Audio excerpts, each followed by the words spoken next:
Live music from artists including Little Texas, exhibits, and an antique truck display. Join the fun at Iowa 80, July 9th through the 11th on I-80 exit 284, Walcott, Iowa. Admission and parking are free. Learn more at truckersjamboree.com.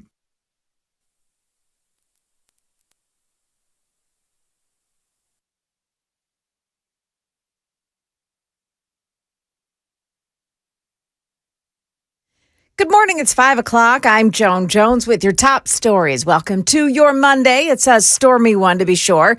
Channel 4's Stefano DiPietro telling us today's storms will come in two batches. Around this morning, and then the second batch comes in this afternoon, lingers into the early parts of this evening. Main threats are still going to be focused around heavy rain, damaging wind gusts. Can't totally say no to an isolated tornado, but it's a very low-end threat. Yeah, for most of the listening area, it's a 1 out of 4 threat level, but closer to the Cumberland Plateau, the threat level goes to up to a 2. So areas like McMinnville, Shelbyville, and Winchester. Keep it here. We will keep you posted all day long. Well, happening overnight, British Prime Minister Keir Starmer has announced he'll step down as the leader of his party following a rebellion in the Labour Party. Every decision I've taken has been about putting the country I love first. That is why I will resign as leader of the Labour Party. He'll stay on as Prime Minister until his successor is named in September. It comes after several scandals. His U.S. ambassador's ties to the Jeffrey Epstein case, and most recently also as the anti-immigration party, Reform UK, is leading now in public polls. In Switzerland overnight, the U.S. and Iran reportedly hammered out a plan for ending the fighting between Israel and Hezbollah. At one point in the negotiations yesterday, Iranian negotiators picked up their ball and went home, angered at some of President Trump's social media posts. Vice President J.D. Vance is in attendance. The talks are expected to continue all week. Market numbers brought to you by Beacon Capital Management, online at beaconcm.com. It is a busy week ahead on Wall Street. Here's on Wall Street, make that. Here's ABC's Dave Packer. Taking a look at the week ahead on Wall Street. Tuesday, we'll get a read on the health of the manufacturing sector with the Purchasing Managers Index data for May. The Street expecting that the PMI numbers will pull back by about 0.5% from the month before. But the services PMI numbers expected to be slightly higher than in April. Wednesday, new home sales data for May. Analysts expecting 637,000 new homes sold, which would be a small increase from the month before. Thursday, core personal consumption expenditure, or CPI numbers for May and year over year. CPI is the Fed's preferred measure of inflation as they consider future rate moves. Also Thursday, the government's all-important GDP numbers for the first quarter of the year, expected to be unchanged from the 1.6% growth of the previous quarter. Dave Packer, ABC News. And we're looking at stock futures this morning that are pointing down, but not by much. The Dow futures are minus 38, NASDAQ futures down 12, and the S&P futures are down 14 points. That's the latest news. Stick around for your traffic. Next, I'm Joan Jones, WTN News.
So it looks like we have an accident in Laverne this morning. It's on eastbound 24, just before Old Hickory Boulevard South. That's exit number 62. And the right lane is blocked off by it. Otherwise, looking okay on the road so far. Traffic every 10 minutes every morning on Super Talk 99.7 WTN.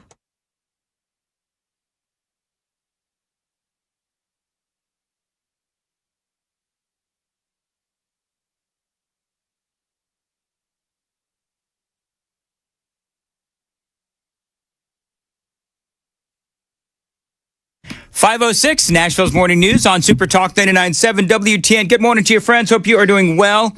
And welcome on into a Monday, June 22nd. I got to be honest with you, not to Joan that I ever really knew how to be a talk show host because I kind of suck at it. But I'm not sure if I remember how to do this after a week away. Aren't you the Marconi winning? Oh, Dan that Manis? means nothing. Just ask anybody. Anyway, so I'm so glad to be back to Nashville's Morning News, getting up at midnight. Can I tell you how much of a thrill that was? By the way, I think I've come up, Joan, I need audio only, Sam. I need audio only. I think, Joan, I've come up with a brilliant new segment for the radio program. And you know what I'm going to call it? As the World Burns. Because as the world burns, Donald Trump has been pissing off Iran to the point where they got up and left. Now, they did eventually come back to the table, but I did find the whole thing rather amusing over the last... I have been keeping up with the news over the last week or so since I've been gone. I'm the guy... Do you know Riker actually, he and I are sitting... We went to the beach and we went to Universal. And... in Florida, Gulf of Mexico. I'm sorry, Gulf of America. Excuse I me? knew that I would do What? that. The Gulf of... Do you know who corrected me on that over the weekend, last week? Riker.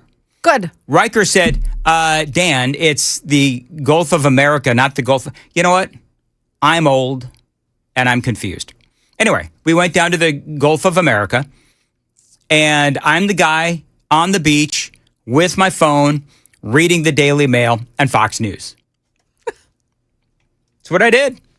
I know it's crazy and it's stupid, but unfortunately, you know, when the world is burning,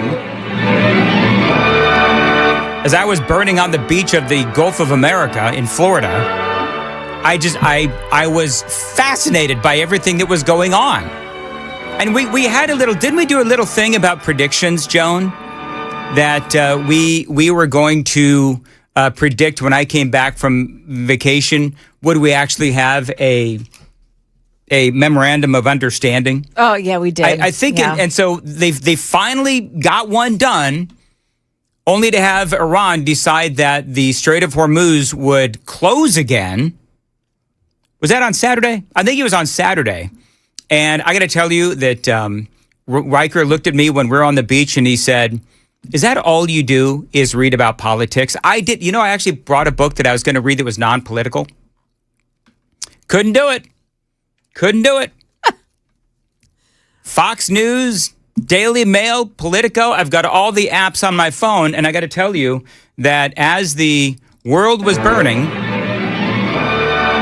I wanted to keep track of everything that was going on.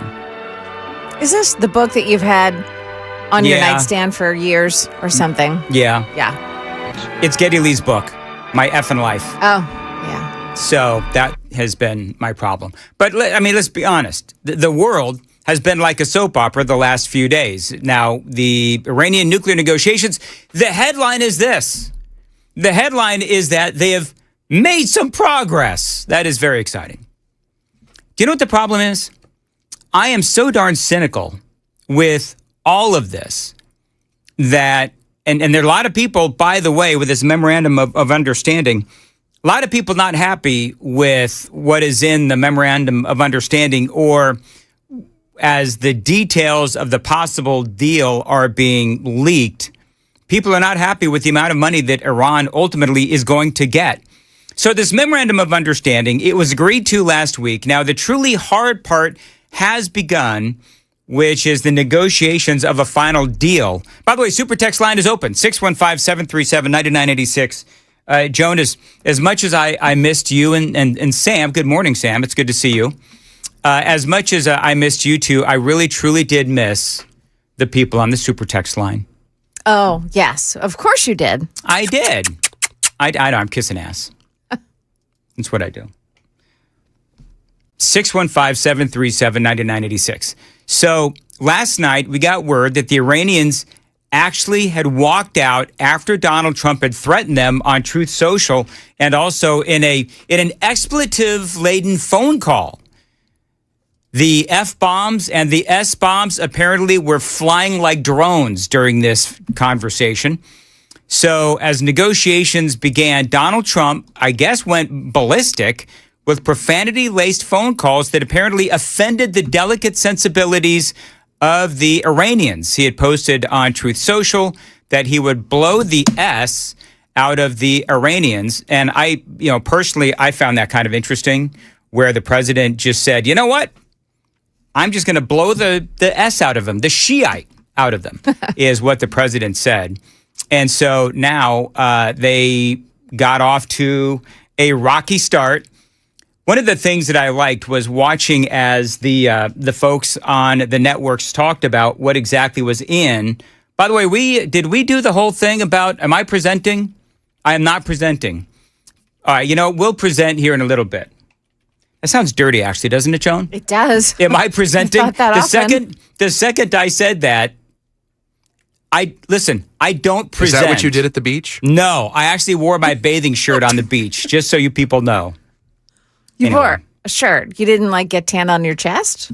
No, generally speaking, I don't, because I sunburn. That would be considered presenting. It would be. And so I don't present on the beach.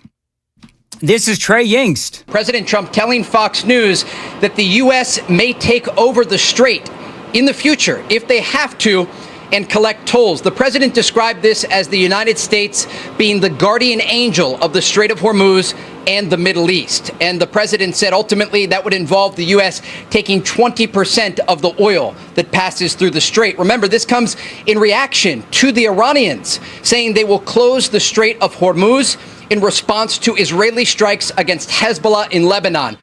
All right, so President Trump, that was actually my favorite part, where the president came off and he said, all right, Iran, if you're going to close the Strait of Hormuz, then I am going to take over the Strait of Hormuz, and I'll take 20% right off the top. So you've now got Hezbollah obviously firing rockets at Israel. I guess over the weekend we had 5 Israeli soldiers that were killed. Now, again, it's the usual crap that we see in the media, where you have the media saying, oh, Israel, they're firing at Lebanon again, leaving out the part that Hezbollah killed 5 Israeli soldiers. So Israel responded strongly, as they should. Iran, of course, controlling Hezbollah, pulling the strings there. I don't think there are times when I'm thinking that I don't know if there's really anybody in the Middle East that actually wants peace.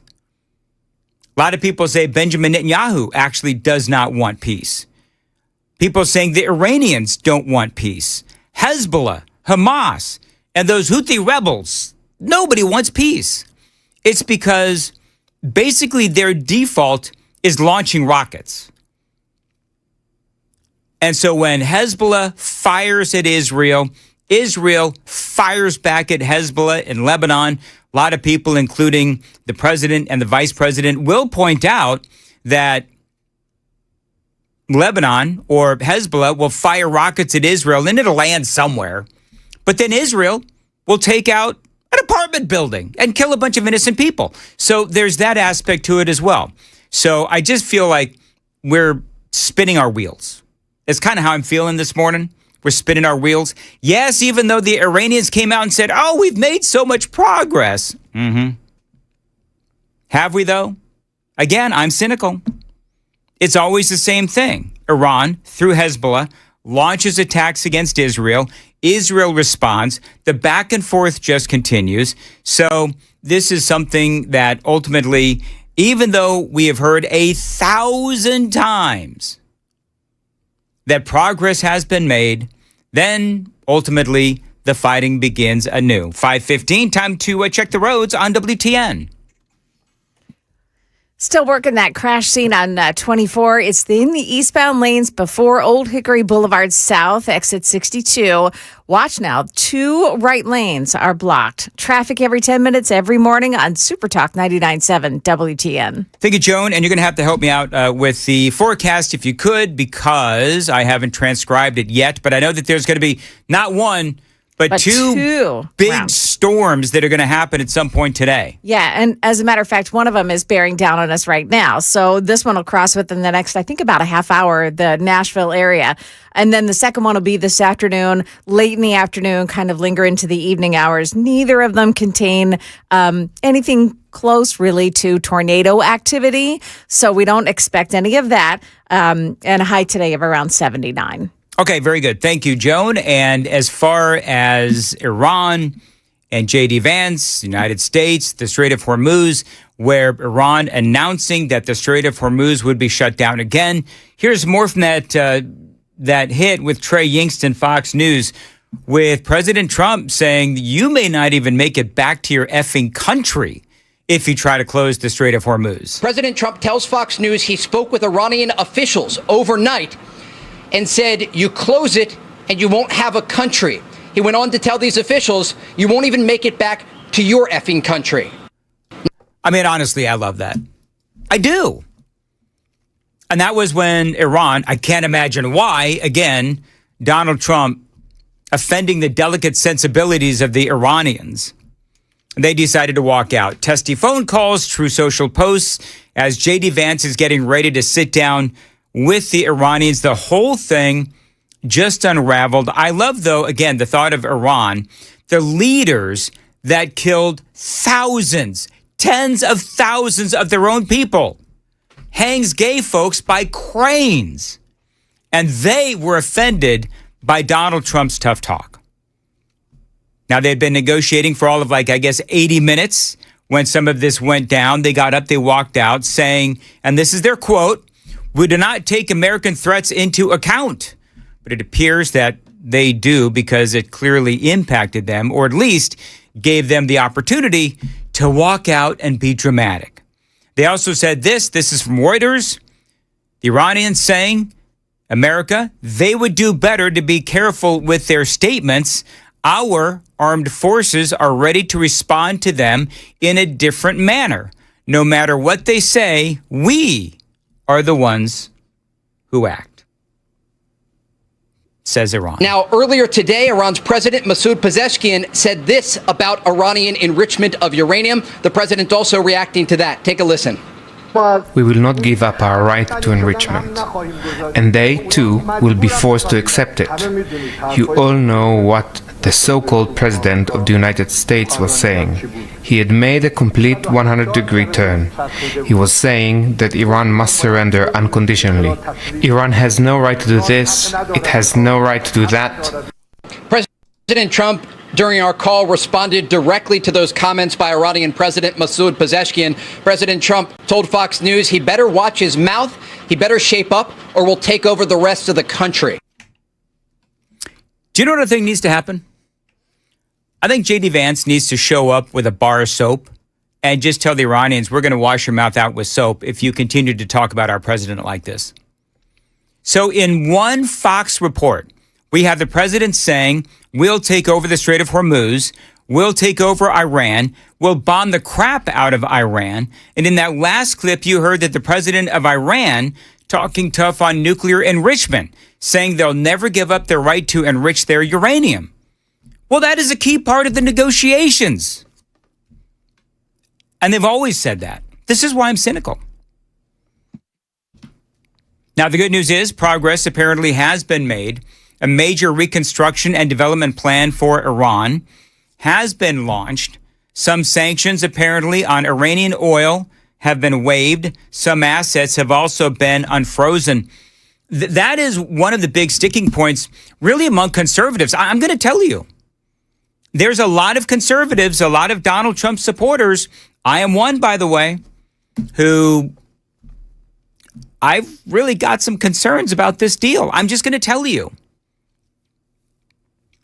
Because I think that the Iranians, I don't know, I think the Iranians, they only respond to like death and violence and bombs. I feel like that is really the only way to keep Iran in check.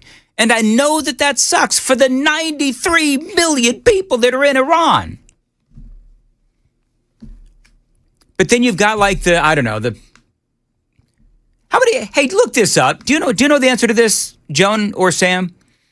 How many of these clerics, the Islamic Revolutionary Guard, how many of them are actually these like turban wearing, dirty bearded, gross perverts that are running the country of Iran? How many of them actually are there? Do you know that, Joan? I don't actually know. You'd think that I would know. I have no I'm trying idea. to figure out how to put that into a search for AI. Let's see here. Dirty bearded. Dirty bearded. I call them perverts because they like to marry very young girls. Well, And they're all wearing the turbans. I don't have a number, but I have a sound. Okay, what's the sound?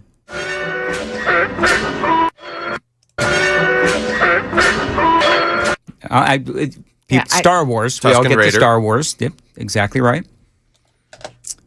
So I don't know. Can we trust Iran with unfrozen sanctions and assets? I don't think that we can. Hey, let's make that a Daily Dan poll. Thanks, by the way, to Brian Wilson for filling in for me over the last week. I don't know if he did any Daily Dan polls. So let's do a Daily Dan poll. Right off the bat, I want to know how people feel.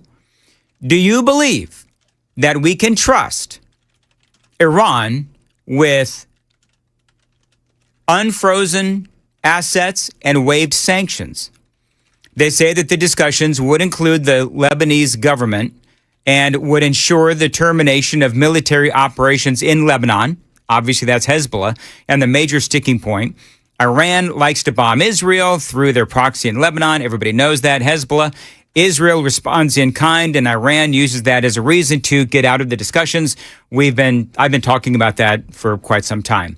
Washington and the Iranians have also formed, they say, a line of communication to manage the Strait of Hormuz to avoid incidents and miscommunication with the aim of safe passage for commercial vessels during the ceasefire. So we got the Daily Dan poll up. He's working on it. Sam is working on it. So all of this, of course, hinges on Lebanon and Israel. So we'll ultimately see what happens. By the way, I don't know, Joan, have you been covering the whole thing? You filled in. From what I understand, to my credit, I did not listen 1 second to your very good fill-in with Chris Hand. I just don't believe that, Dan. I did not, actually. Now, you know why I didn't listen, Joan? Because you were on the beach? Well, yes. Yeah, wearing a shirt. Go on. I also knew that you would do an outstanding job, and I didn't need to listen because I just knew that you would rock it. And from what I understand, you did. So, but the whole thing with what's going on in Washington, D.C., with the reflecting pool. Oh, Dan, this is just amazing. This is why we can't have nice things. Yeah. So we'll talk about that. And by the way, also there's a new. Did you ever play Ding Dong Ditch? And I'm writing this story for the 6 o'clock news right now. This is a crazy story. Yeah. And I believe, and somebody's going to have to fact check me on this. Does Tennessee's Stand Your Ground law start on July 1st? Ooh. I think it does. Oh, that's just the expansion to like outer buildings and vehicles. That your front door's always been your front door. Okay, so wayward, stupid teenagers might want to take note. Yes. That it is really dangerous. I don't mean to blow your story, Joan. Yeah. But where I live in Mount Juliet, we tend to frown on these things. Where at midnight-ish, I don't know, I assume that it was some kids, some teenagers, not ding-dong ditching, but actually trying to kick in the front door of a family to the point where the family says it shook their door and broke the door frame. And so the family is inside and they're thinking, oh my gosh, this is a home invasion robbery. Now, I am here to tell you that if anybody ever did that to my home, I have guns in 3 places in my home. Not one. Sorry. I just used my middle finger. Who are you giving that to? Sorry. That was an accident for people watching on Super Talk TV. Three different places in my home. And so we don't screw around in my house. I've had some threats. So I got to tell you that if somebody did that to my house, we had a ding-dong ditcher a few months ago. At your house? Yeah. Ooh. And I was up immediately. So I got to tell you that there's a lot of Tennesseans. Somebody starts shaking my house, trying to kick down the door and breaking the door frame, and you feel like your family's life could actually be in danger, you better watch out. And if you're a parent and you don't know where the hell your kid is at midnight in Wilson County in Mount Juliet, come on, man. So there we are. As the world burns for June 22nd. For June 22nd. Where are people on the Daily Dan poll, Sam, real quick? So I gave them three choices. Do you believe we can trust Iran with unfrozen assets totaling 20 to 24 billion? Your options were yes, no, and F no. No and F no are tied. Wait, say it one more time. So your three choices were on do you believe we can trust Iran? Right. Yes, no, and F no. And? No and F no are leading with 100% of the vote. So no. So here's the thing. And I'm just going to tell you, I love this audience. Really, really hardcore, a lot of folks, Donald Trump supporters. If you're a Donald Trump supporter and you're looking at this a little cynical, you're like, you've got some worries about this, which shows you that even though the left will try to say, oh, it's just a cult, MAGA is just a cult, it's really not. I don't know if I've met one person, actually, in my circles that thinks that what is ultimately going to end up negotiated is going to be a good deal. We don't know, though, if it'll be a good deal or not, because this is just the memorandum of understanding. The larger conversation continues. We'll continue to have the conversation. A whole lot more straight ahead. It is 5:27 on Nashville's Morning News. Super Talk 99.7 WTN. Joan's got the news at 5:30. Joan. Yeah, we've got thunderstorms hitting the Hohenwald area right now. A couple of other places just around the 65 and west of it. We've got the latest with Stefano coming up here at 5:30 on Super Talk 99.7 WTN.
Good morning. It is 5:32 now. I'm Joan Jones with your top stories.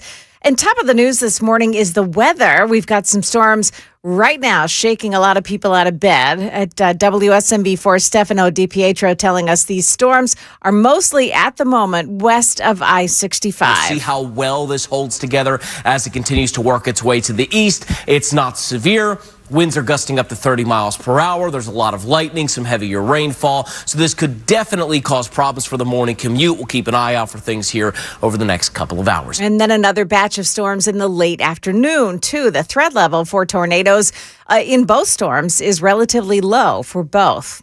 A young boy is dead after a meetup turned deadly last night in downtown Nashville. Chris Mumford is a spokesperson for Metro Nashville Police. Find a 12-year-old critically injured. He had been shot in the head.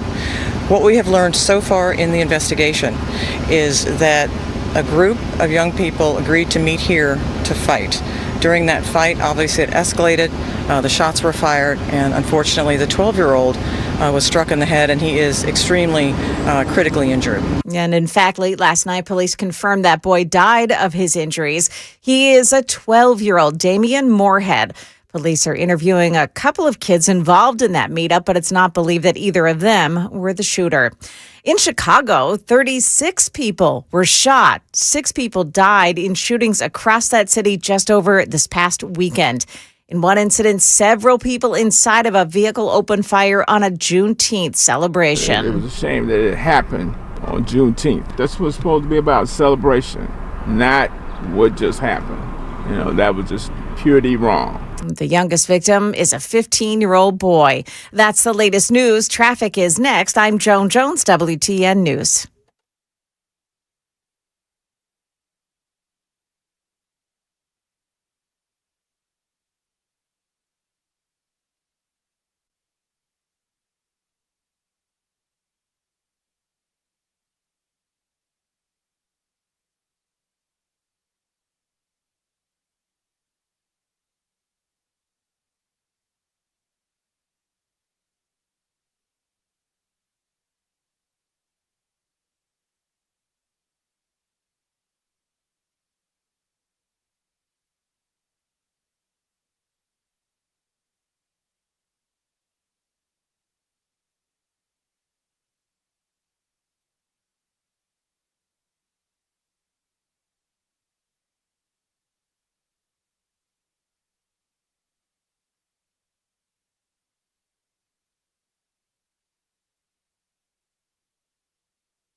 That crash on 24 eastbound in Laverne has been cleared. Thank you to the super texter who let me know that this morning. The other major roadways are looking pretty good this morning. 24 west is just beginning to slow down in the Laverne area.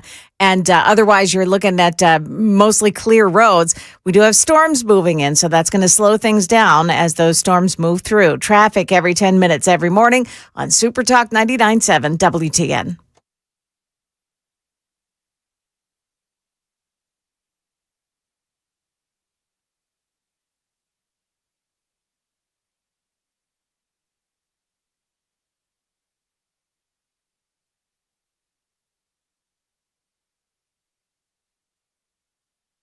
.538 Super Talk 99.7 WTN. Good morning to your friends. Hope you are doing well. Welcome on in to Nashville's Morning News. Super Talk 99.7.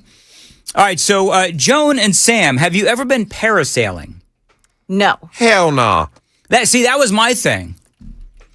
So we're in the Gulf of America, and I told Amy and Riker, there's no way on God's green earth that I'm going to parasail. Now, if you don't know what parasailing is, it's like they basically strap you to a big kite and off you go. Parachute. Yeah, it's like a big parachute. It's not like it is. And you go like way up in the air over the water. And then they drive the boat, whatever it is, and they drag you along. Did they do, I think they call it like a touch and go, where they like a splash down and go, or a splash and go, where they make you touch the water. Yeah, and then they dunked us at the end. They dunked us. But I was not going to do this. But the absolute peer pressure of Amy, Riker, and the entire damn boat, I ended up going on the stupid parasail. Had the time of my life, actually. So I'm really glad that I did it. And then there was a roller coaster. And by the way, if you want to see the photos, go check them out on my Facebook page. All kinds of vacation photos. It's a vacation photo dump. And I also went on a couple of roller coasters that I didn't have any business going on, but I went on them. Again, had the time of my life. Joe and I felt like I kind of conquered some fears as I was on vacation. So there you go. So yeah, again, it was a good. Hey, can I just say something? So a 12-year-old kid in Nashville, Joan, you were talking about this, and a 12-year-old kid has been shot and killed because a group of about 12 decided that they were going to meet up in Nashville and just randomly fight. Is that what this was? Yeah. So somebody ended up bringing like a gun to a fist fight. Is that what happened? Exactly. Whatever happened to just meeting behind the gym? Remember that? Yeah. I don't know, Sam, I know when I was a kid, it would be like, oh, these two kids are going to meet behind the gym, behind the cafeteria after school, and everybody goes to watch and somebody gets their butt kicked. But now, these days, obviously, with the social media stuff, you got 12. I wonder if they were two competing gangs. Do we know if they were like two competing gangs? But no, it said that it was just a group of kids. It wasn't gang related, I don't think. They're not saying that. It's not in the wording of the stories. Right. I mean, sad for the 12-year-old. I guess if you're the parents and this happened, I mean, I hate to keep going back to the same thing. And I feel like I do. But every time I hear these stories, I go back to the parent. Do you know what I had? Oh, my goodness. Okay. So am I right or wrong on this? It always goes back to the parents. So when I was at Universal, there had to be, Joan, a 12-year-old girl with the girls, if you know what I mean, of like a 25-year-old. She was built, right? 12 years old, and she was very proud of them. At like 12 or 13 years old, she looked very young, but her girls were very mature, if you will. And the only reason you noticed is because you had to keep a certain someone from staring awkwardly. Yeah, I told Riker down, boy. The young man has discovered certain things, and I said, if you stare too long, it's leering, and we don't do that. But I felt myself, I don't know, Joan, I felt myself judging the mother who was right there, the mother and the father. The father too? Yeah. I'm like, parents, do you not see how your daughter is dressed? I know that it's hot, but I mean, How dare you? Am I wrong for judging the parents in that situation? Not even, no. No? No. Sam, am I wrong for judging the I told Riker, I said, no, you don't. We don't behave like that. 3-second rule. You don't sit 3 seconds. Is there a 3 second? I didn't know there was a 3-second rule. A 3-second rule before you got to break away, and it's awkward and creepy.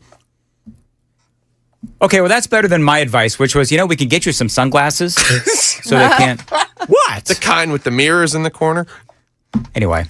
By the way, somebody asking me, why is Riker calling you Dan? Aren't you his dad? No, I'm not Riker's biological father. Riker was 3 when Amy and I met. He's got a dad that he calls dad. I'm Dan. Or as Riker likes to say, you know what he calls me actually? Bald guy. That, honest to God, Riker. So for many years, Riker's stock is on the rise this morning. I don't know if you guys, Joan and Sam, you guys weren't here when early on for years he called me Jasmine. Jasmine. Yeah, he called me Jasmine. Now he just calls me bald guy. Every once in a while he calls me Dan. So, and it's all in love and it's all in good fun. We have such a great time together. But I'm just shocked he's never used Step Dan. Step Dan. No, but that'd be good. So anyway, but yeah, I felt like, Mom and Dad, do you not see how your daughter is dressed? When my daughter was that age, and there was a discussion about whether or not something was too exposing, I guess could be the right word.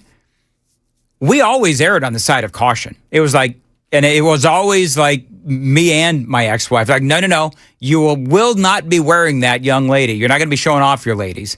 And I guess parents maybe it's just a little different these days, whatever. All right, very quickly. Tulsi Gabbard. I've got some video, and I'm now presenting, much like that girl at Universal. So I've got Tulsi Gabbard audio. I don't know if you guys talked about this, but her last day is D&I. She throws Anthony Fauci right under the bus as the guy who funded the gain of function research that led to the COVID pandemic, which led to millions of people getting sick and dying, loss of our freedoms as well. Before the COVID pandemic, Dr. Fauci, as head of the National Institute of Allergy and Infectious Diseases, provided millions in U.S. taxpayer dollars to fund dangerous gain-of-function research on bat coronaviruses at the Wuhan Institute of Virology, work which is now widely viewed as the source of the unintentional lab leak that sparked the pandemic. All right, so a lot of this stuff we've all kind of known, but it sounds like she is bringing the receipts. That Anthony Fauci funneled funding to that Wuhan lab in China, where COVID came from. That money went towards the gain-of-function research that concocted the COVID virus that then escaped or was released, depending on who you believe. There is some debate in the scientific community as to whether or not they were actually doing gain-of-function research. It does seem to me that they were, but whatever. But she goes on.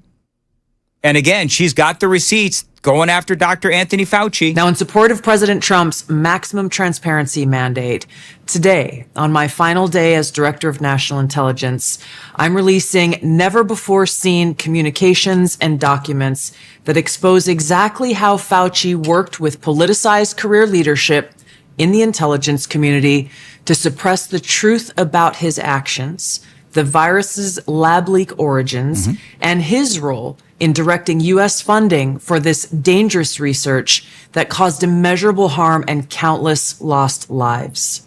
So she accuses Fauci of trying to hide or bury that funding, suppress the truth about the funding, where the funding came from, lying to Congress. That's another one. Remember, and I talk about this all the time, the Great Barrington Declaration, where scientists, very respected scientists, called out the response to the pandemic and the lockdowns as well.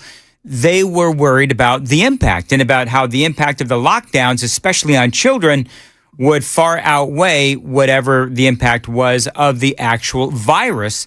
Fauci and his henchmen destroyed their reputations, destroyed their careers. Now, these documents expose Fauci's direct role in influencing and manipulating IC assessments on COVID-19 and how Fauci lied to Congress in 2024 when under oath he denied knowledge of or participation in discussions with intelligence officials about viral research. We also received testimony from multiple intelligence community whistleblowers who reported retaliation for challenging the intelligence community's manipulation of intelligence on the virus's origins, once again revealing a clear pattern of suppressing dissent, silencing critics, and burying the truth.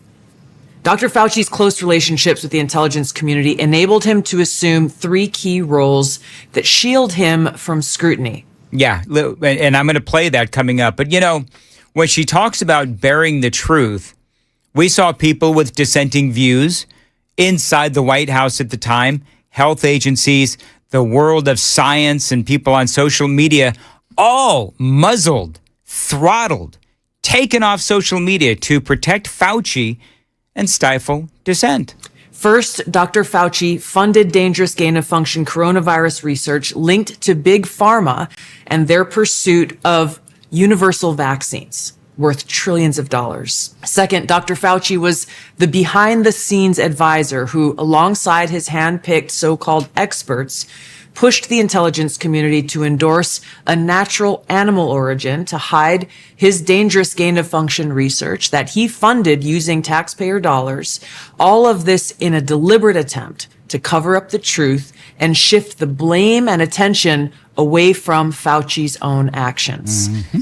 Third, Dr. Fauci became the nation's pandemic pundit, and he publicly pushed lies, disinformation, and censorship using every platform available. I mean, again, Rand Paul knew this. A lot of conservatives knew this. And the question is, will he actually get away with it? Now, we all know that rather infamously, you had Joe Biden give Dr. Anthony Fauci a pardon. However, it was with AutoPen. And so Rand Paul and many others are saying that because during this video that she released, Tulsi Gabbard released, to her right, there is, actually it was to her left, a massive phone book of thickness, stack of forms and papers and files, which she says are the receipts that implicate Dr. Anthony Fauci. So now the question is, and she goes on to say that, they spoke to hundreds of people about all of this, and she has the receipts. Will Dr. Anthony Fauci now finally face some accountability? Because remember, Joe Biden apparently used AutoPen. Well, not apparently, he did use AutoPen to give Dr. Anthony Fauci immunity. And if that's the case, well, then maybe they can make a case that Biden had no clue as to what he was doing, and that pardon is null and void. Now, after years of lies and censorship and cover-ups, the American people deserve transparency, truth, and accountability. The tactics that were used to hide the truth are straight from the deep state playbook. Politicized self-serving leaders like Dr. Fauci covered up their own wrongdoing and abuses of power, manipulated intelligence, lied to Congress, and undermined a duly elected president by restricting his access to the vital facts he needed to keep the country safe. It's time you know the truth. There you go. Tulsi Gabbard. So now, right on cue, why am I doing this? This story is actually about 3 or 4 days old. I don't know if anybody covered it. But now they're trying to destroy Tulsi Gabbard. I don't know if you saw this, but out there in the headline sphere this morning, with a lot of the mainstream media, there's a story about Tulsi Gabbard and about how she had some sort of a guru that she was utilizing to base some of her decisions on. It sounds to me like what they're trying to do is, it sounds like a hit piece against Tulsi Gabbard. Yeah, the Washington Post has one. Apparently, they claim they have an exclusive interview with a woman by the name of Rebecca Salzberg. And Rebecca Salzberg worked on some of Tulsi Gabbard's campaigns and a former member of what they call the Science of Identity Foundation. And apparently, at some point, Gabbard was in or around or even a part of that group. And they're trying to tie in this Chris Butler fellow who was the head of this foundation who kind of preach what they call Krishnaism. It's a specific form of Hinduism focused on the goddess Krishna. And basically, this whole article is a big, long-winded way to say Butler has no direct impact on guiding Gabbard's political career because they kept it under wraps. But how can we really know? So now everyone is basically copy and pasting this. Washington Post published this 19 hours ago. Now you've got the Times of India 2 hours ago. The Daily Beast, within hours of the Washington Post publishing this, they have their own article. First Post has an article about it. So the Wikipedia page for the Science of Identity Foundation was updated 2 hours ago. This whole thing just starting to roll for the hit pieces as she has properly called out Anthony Fauci. So what they're trying to do is discredit her. Exactly. With no actual connections to anything other than she was part of this group or was loosely associated with this group. Right. And the head of this group is a kind of a weird dude that, apparently he taught this form of Hinduism to people, and they kind of claim it to be kind of culty. So it's all in an attempt to discredit her. Right. Yeah, with no actual hard evidence that they could discredit her. It's all about discrediting Tulsi Gabbard, and because she is going after Dr. Anthony Fauci. Now, the question is, to what end? Will we actually see Dr. Anthony Fauci hauled into a court of law and face charges of lying to Congress and some of these other things that are alleged in these thousands of documents that Tulsi Gabbard has?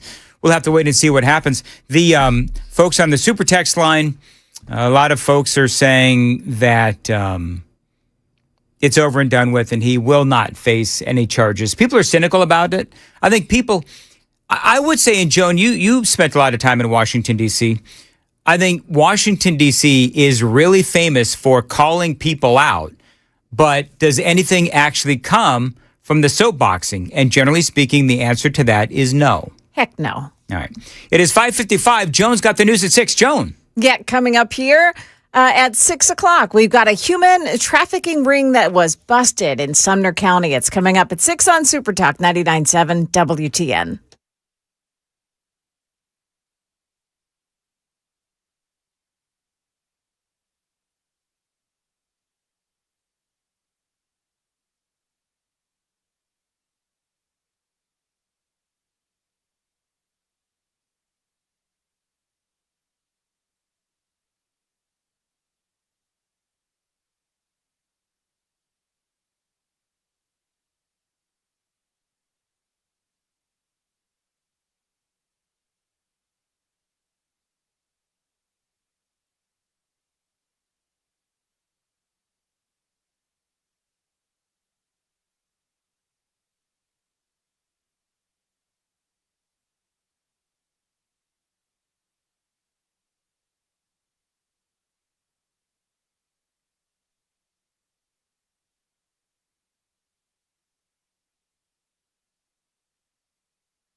Good morning. It's 6 o'clock. I'm Joan Jones with your top stories. Thunderstorms right now in Hohenwald, Mount Pleasant, Linville.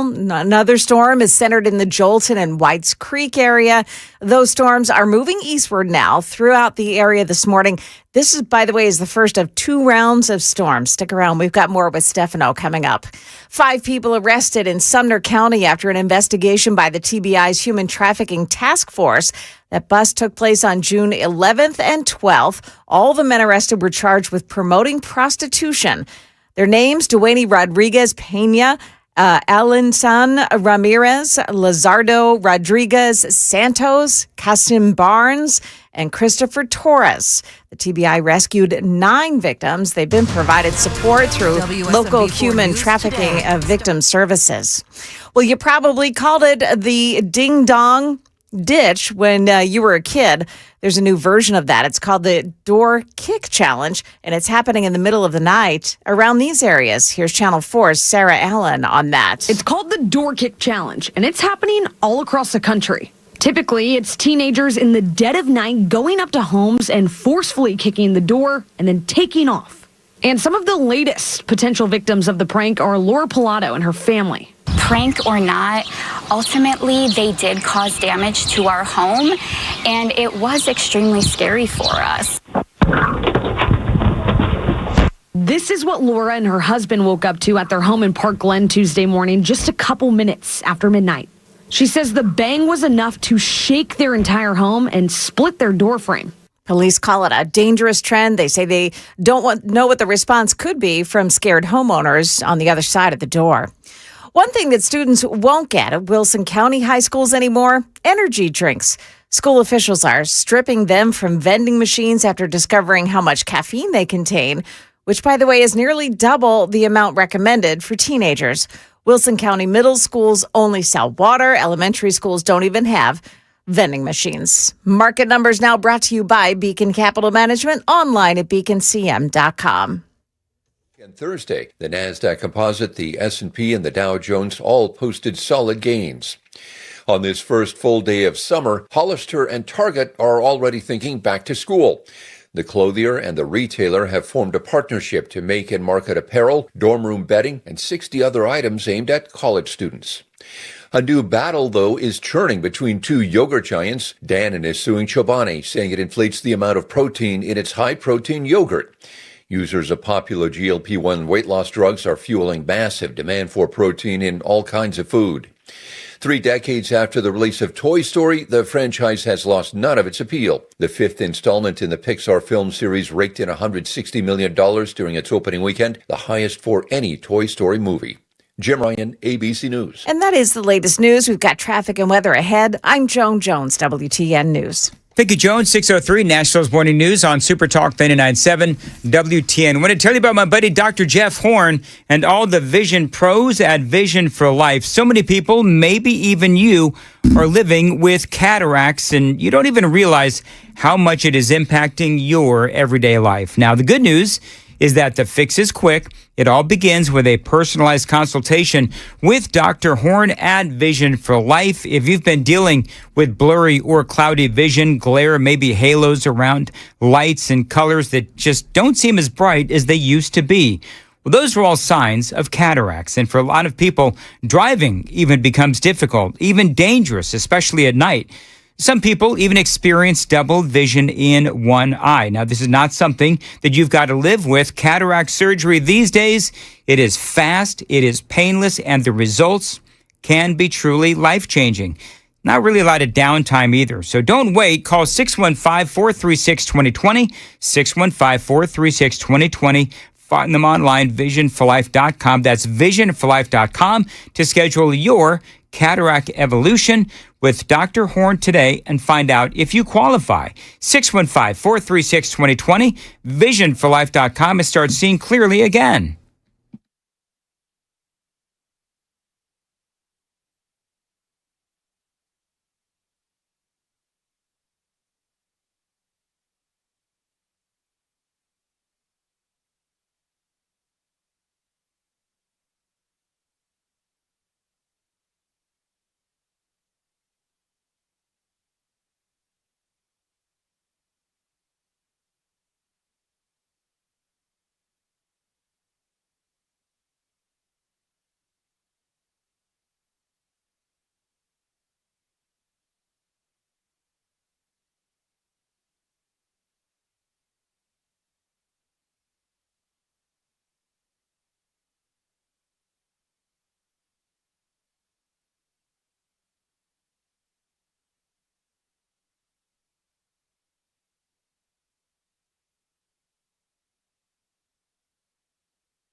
Got a crash in Hadley. This is at 22nd Avenue North, south of Herman Street. That one involves some injuries. Also, Bradley Parkway in Jordonia. It's an accident, Bradley Parkway southbound at Ashland City Highway. The left lane there is blocked off. Traffic every 10 minutes every morning on Super Talk 99.7 WTN.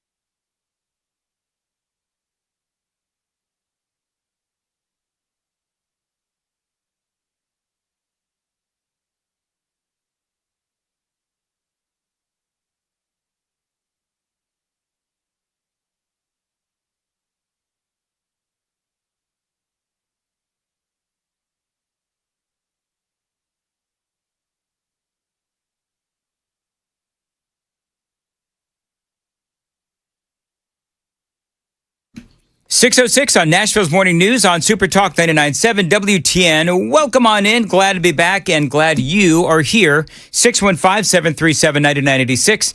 That is the Super Text line. Would love to hear from you this morning. And I'm reading them as we speak. A lot of great comments on everything from the resignation of Keir Starmer to will Kamala Harris be coming back in 2028?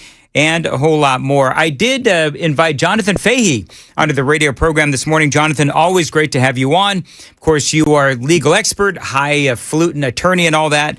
And I want to talk to you. I wrapped up the last hour talking about Tulsi Gabbard on her last day as DNI. She had a bit, what I would describe as a big stack of receipts against Dr. Anthony Fauci. And it looks like this big stack of receipts, what it really does is it confirms what a lot of people already suspect, which is the fact that the gain of function research that led to COVID, that was concocted in that lab in Wuhan, China, and the United States taxpayers funded that. Everything from the funding of the gain of function research to stamping down any kind of dissent against Dr. Anthony Fauci and a whole lot more. I guess ultimately my question is, do you believe that Dr. Anthony Fauci will ever see any kind of consequence for what Tulsi Gabbard is accusing him of?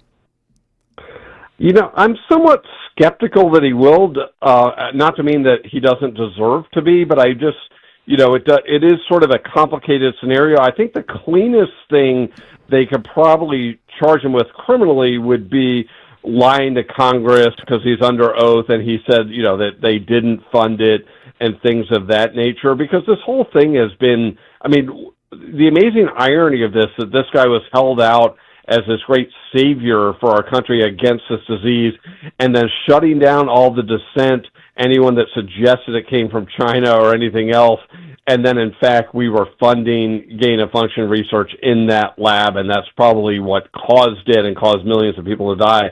It is such a national disgrace if you think about it, and it's amazing to me that the liberal media will never change their view or be willing to recognize they were wrong in the way they reported on COVID and the way they shut people down. Because remember, you couldn't even suggest it came from a lab without being called a conspiracy theorist or something like that and ridiculed. And this guy was pushing that narrative, pushing all of these, lockdowns and things that, made no sense, but it was almost like a great diversion from the actual truth as to why this happened was because we were funding it. And he was always cagey when he talked about it, like not calling it gain. Oh, I didn't mean it to be gain of function. It was something else, these like sort of word games. And the whole thing, it's such a, really a national disgrace that this guy was in charge. But that whole period in history, so many people look bad, but he's the worst actor, I think. One of the things, and we'll talk about statute of limitations in a second, but one of the things that I thought was fascinating about all of this is that scientists with incredible, impeccable reputations, those reputations were destroyed by, as I described them, Dr. Anthony Fauci and his henchmen and people like, you and I, Jonathan, where if we talked about either gain of function research or the funding of gain of function research, or that this came from a lab as opposed to, it started with bat guano or whatever it was, we were called conspiracy theorists, number one, and we were throttled on social media as well. And so I guess ultimately a lot of the things that are being reported are things that I feel like we've already known. But I, of course, Jonathan, I consider myself fairly well-read. And so, and you obviously are as well. But do you think that for most of America, what Tulsi Gabbard reported a few days ago, and by the way, now they're trying to destroy her. We'll talk about that in a second as well. But you think the average American looks at this and just, they want to forget about COVID in that time period altogether and just move on?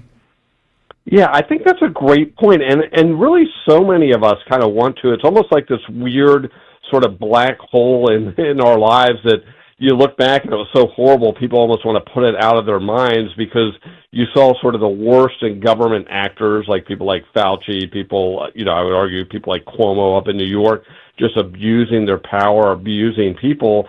And you just saw the worst in everything, and it was just such a miserable time. So I do think that's right. I think there is this there's not an appetite to go back and revisit it, even though it's so important to do so, because people just don't want to think about it.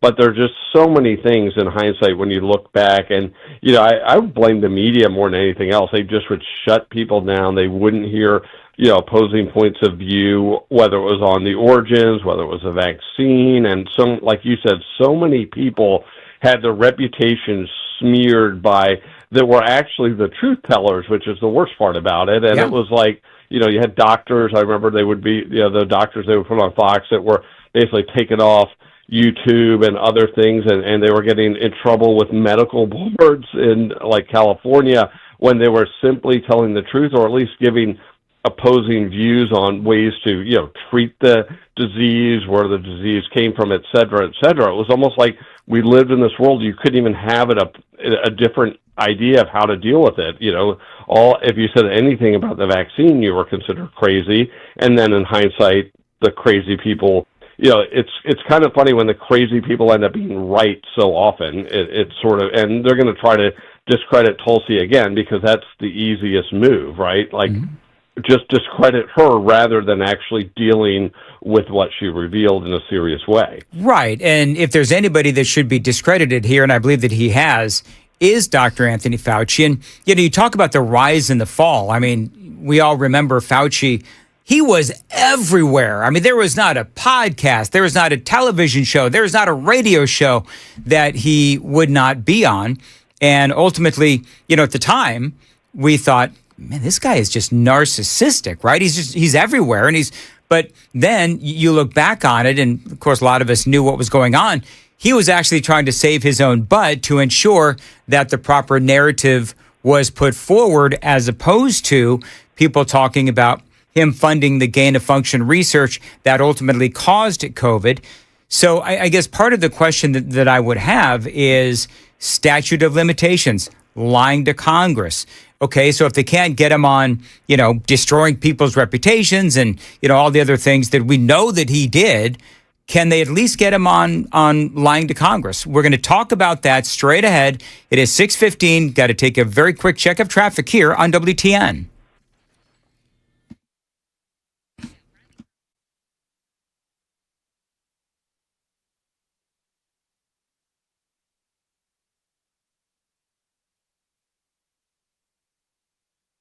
As far as your weather goes, a couple of storm cells today, one rolling through Middle Tennessee now. Next one is going to be later on this afternoon, a high of 79. Appreciate you listening to Nashville's Morning News. So, yeah, I don't know what, as Dr. Anthony Fauci was lying to America, I don't know what charges could be concocted from that. But we do believe that he lied to Congress. And so what is the statute of limitations? Rand Paul has been just on fire on social media saying that it is time to bring him up on charges of lying to Congress. But, I mean, you're the attorney, I'm not. Is that a possibility? It's a 5-year statute of limitations, so meaning his testimony would have had to have been within the last 5 years. I don't recall the last time he testified. So, but I'm sure it was within that time period. So, yes, certainly they can charge him with that, and that's sort of the cleanest criminal charge, although sometimes hard to prove because he was, if you really look back, he was almost, couching his testimony in a way to kind of protect himself with a little bit of, it wasn't particularly clear on certain things, and now we know why. Yep. But yeah, that would be the cleanest thing. And just one quick point I want to make when you were talking about, how, the fall of Fauci. Well, on the left, they still love this guy. I mean, I think they named like a building after him at a college, Holy Cross, up in Massachusetts, and he was most recently on the faculty at Georgetown University. Like, this guy is an authority on anything, and it's just really remarkable. You even take away the malfeasance of all of these things. He was utterly incompetent. It does seem like he had no idea what he was doing in hindsight in terms of how to deal with the disease. We did so many things that did nothing to prevent the spread, but just seemed to be designed to make people suffer unnecessarily. And it's amazing that the left will never admit they're wrong. Like, the fact this guy would be on the faculty anywhere is amazing to me, but at like Georgetown University is like, you've got to be kidding me. Incompetent and evil. I mean, you're right. There's so many different words to describe Dr. Anthony Fauci. One of the things, then we'll move on, but one of the things that he did in those epic battles between Rand Paul and Dr. Anthony Fauci in front of Congress was and you're right, the precise definition of gain of function research. That was one of the big disagreements between Rand Paul and Dr. Anthony Fauci was what exactly is the precise definition and what exactly is happening and what exactly has been funded, because there's, I guess, different interpretations as to what exactly that is. And so I think I don't know. Unfortunately, I'm with you, Jonathan Fahey. I'm a little cynical about all of this. Let's talk about Iran. So very quickly, we know that, and I cover this extensively in the 5 o'clock hour. We'll continue to talk about it throughout the morning. But it looks like there has been some progress with these negotiations with Iran and J.D. Vance. I've been gone for like a little bit over a week, and so I don't know. Let me get your thoughts on the memorandum of understanding. And do you believe that will there be anything that comes from these negotiations? I'll take the second one first. It's sort of weird, like, the Iranian world of the way they publicly sort of discuss things, and then I think when they talk privately, it's totally different. So they're always publicly saying, they'll destroy America or whatever they're saying, but I think privately they must be saying something different than what we see outwardly. So I think there is some hope, but it is this, the element of the IRGC, which is the Revolutionary Guard, which is sort of its own. It seems like an independent entity, seems intent on destroying this chance of an agreement. So I think it's tenuous at best, or it could be short term also. Which ultimately, does it come back to, do we really have to? Does President Trump really have to go in there and destroy things? As far as the agreement itself, it does seem like it's not quite, I think, what President Trump initially his goals were, but I think the most important thing is the nuclear thing, and that's why President Trump went in there both last July and then most recently. So I think that is far better off. We also significantly degraded or destroyed their military. So those are positive things, but I think some of the things that them being able to have access to getting money and other types of things, I think may rub some people the wrong way. But I do think that, the ultimate goal should be to almost bring Iran back into sort of normalcy. And the only way you're going to do that, you can't keep, punishing them and then expect them to want to join sort of the world of civilization. Because if they became similar to what the other Gulf states are, prosperous, thriving, entities, that would be good, not just for their people, but for all of us. So, yeah, I think the agreement, it's not, I think, ideally what sort of, some people wanted. But again, the only way, are we willing to destroy an entire country just to get the perfect deal? And I think President Trump has shown a lot of restraint on this whole thing, because ultimately we could do that. But is that worth it? Is that, worth it for our interests, but also, the Iranian people? How many, President Trump's very sensitive to people dying, not just our people, but Iranians as well. Well, the big question obviously is, and I know you and I have talked about this before, but they're going to end up with billions of dollars in lifted sanctions, oil sales, unfrozen assets. And I think that everybody, we do a thing here, Jonathan, every morning, a Daily Dan poll, and I asked the question, do you believe that Iran, I forget how we framed it, but do you believe that Iran will use the lifted sanctions and the sales from oil and all of that to fund terrorism? And 100% said yes. I don't think there's anybody who knows anything about Iran that would say that we can trust them not to fund terrorism. That's going to be one of the big issues that the Trump administration is going to have to contend with. Yeah, exactly. And I think that's the people on that poll responding, affirmatively or that we can't trust them are probably going to ultimately be correct. But the question is, they're doing it anyway. Is there any way, is there another way to address that?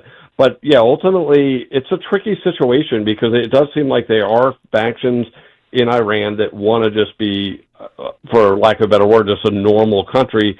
And then you have the IRGC element that seems like they'd rather just sort of burn it all down than to re-enter civilization. Because remember, before, the Shah was deposed in 1979, that was a thriving country. It wasn't perfect, but it was certainly far better off relative to the rest of the world than it is now.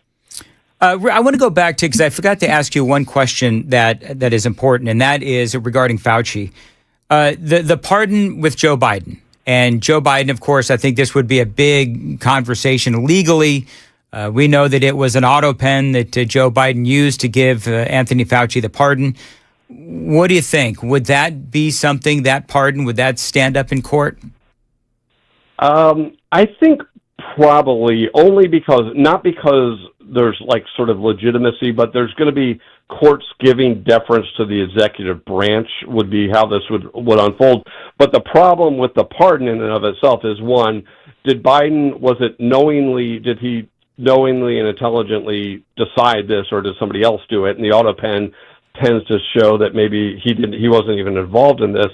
Secondarily, is it overly broad? Can you do a pardon that just says anything you might have done, you're pardoned for, or does it have to be more narrowly tailored to, hey, you committed this crime, you're pardoned for this particular crime?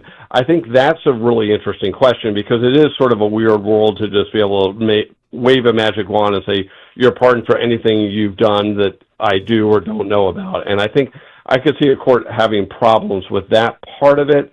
However, it just seems like to overturn a pardon, I think, would be a big burden on the court. And this Supreme Court, even though it's a conservative Supreme Court, they are very deferential to executive power, and I think they would be so to the Biden executive power as well as the Trump executive power. All right. Always great to have you on. Jonathan Fahey on Super Talk 99.7 and Nashville's Morning News. We'll talk to you again soon. 6:23, running behind, but definitely worth it. Joan's got the news coming up at 6:30. Joan. Yeah, there has been an arrest. That's 5 arrests so far in people vandalizing the reflecting pool in Washington, D.C. We'll tell you the latest one coming up here at 6:30 on Super Talk 99.7 WTN.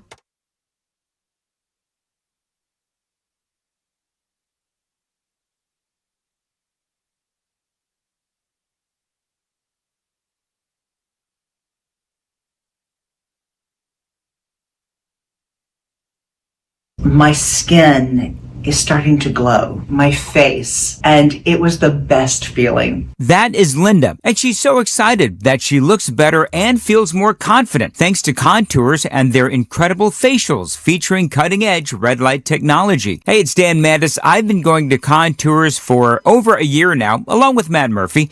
We both love what it's done for us. They can help you. Just real progress for real people like Linda. No downtime. It's non-invasive. You just lie down and relax. It's your time.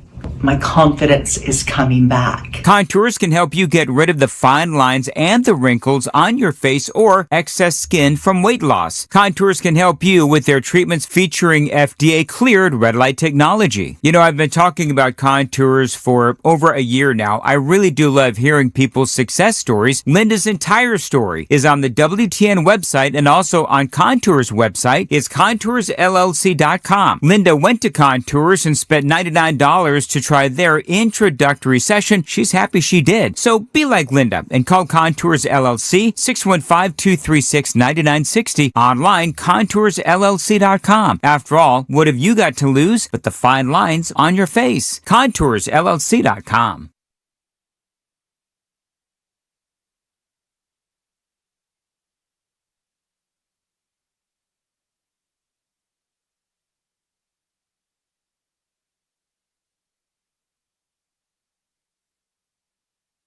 I'm sure you've noticed that homes are staying on the market for a lot longer these days, months on end in some cases.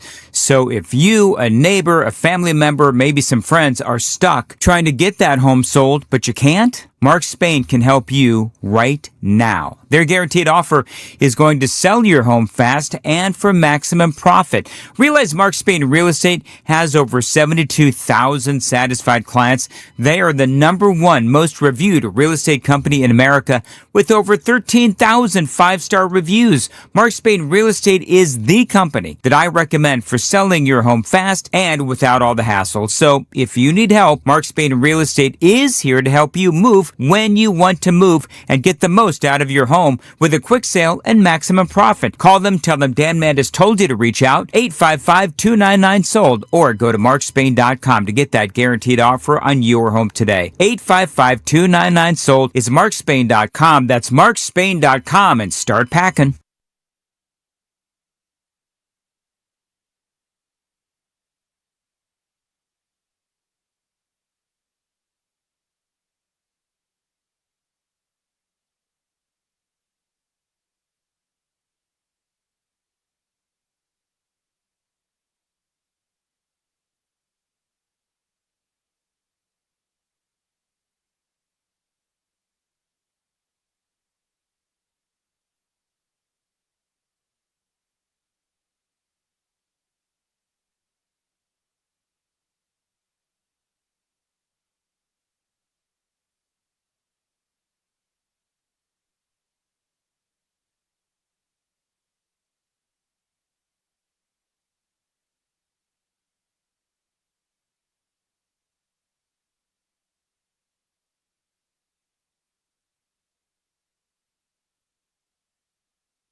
Good morning. It is now 6:30. I'm Joan Jones with your top stories. We've got your full forecast and traffic coming up in 5 minutes. Iran's foreign minister says that progress has been made in mediated talks with the U.S. overnight. Those talks, though, were nearly derailed on Sunday. Renewed Israeli attacks prompted Iran to once again threaten to close the Strait of Hormuz. President Trump then lashing out yesterday, warning Iran, you close it and you won't have a country. You won't even make it back to your expletive country, adding that he would, quote, blow the expletive out of them should the strait be closed. Iran's delegation appearing to walk out of the Swiss venue where the talks are being held. But overnight came word that the talks continued. Karen Hua, ABC News, Washington. Now, a 3-time U.S. Olympian has been arrested for vandalizing the reflecting pool at the center of a wild controversy playing out in Washington, D.C. David Hearn is his name. He represented the U.S. in canoeing. He claimed that he went to the reflecting pool as a, quote, curious, concerned citizen and touched some of the blue coating at the bottom, but he claims that he didn't vandalize it. Hearn is one of 5 people who have been arrested for vandalizing the pool. Another 5 have been issued federal citations. Got a heads up here for Nashvillians. The Office of Emergency Management will start testing tornado warning sirens across the city tomorrow through the 31st of this month. It's the annual maintenance on the city's 113 sirens. During that test, officials will sound the sirens for about 20 seconds to make sure that they're in good working order. That's the latest news. Stick around for your traffic and weather next. I'm Joan Jones, WTN News. Friends, if you need an appliance, DT McCall's is the place to go right now. They've got massive savings waiting for you on appliances until at least July 4th. DT McCall's, where you can save up to 41% on select GE appliances, plus huge savings and rebates on appliances by Samsung, Electrolux, and Frigidaire. Dan Mandis here, just back from vacation, and I love coming home to my house with my furniture and appliances bought at DT McCall's over the last 12 years. You know, I've been a customer of theirs for a long time because at DT McCall's, they've got great prices, selection, and customer service. If something does go south in my house, the first thing I do is I go to dtmccalls.com. The solution to your problem is just a click away. Now, DT McCall's has been here in Middle Tennessee for over 100 years, 4 generations of treating people right, in store or in person. DT McCall's is your Tennessee source for all things home, garage, and backyard. 5 locations across Middle Tennessee. As always, please tell them Dan Mandis told you to reach out. Carthage, Cookeville, Lebanon, Lafayette, and Franklin. Always online, dtmccalls.com. That's dtmccalls.com.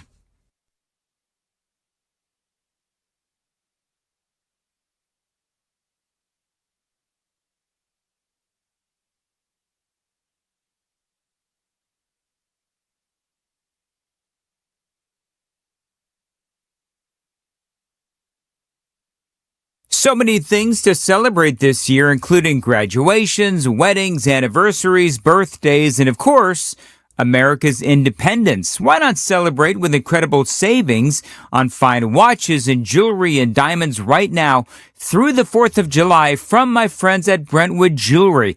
We're talking about massive savings. Listen to this. In honor of America's 250th birthday, get $250 off any in-store item purchased at $1,000 or more. So come on in and celebrate freedom with some great Americans at Brentwood Jewelry. You walk in, by the way, and they've got great American flags all over the store.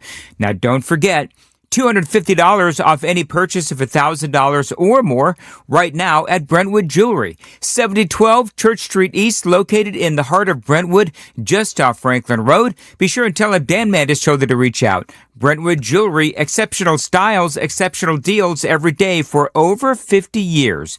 Online anytime, BrentwoodJewelry.com.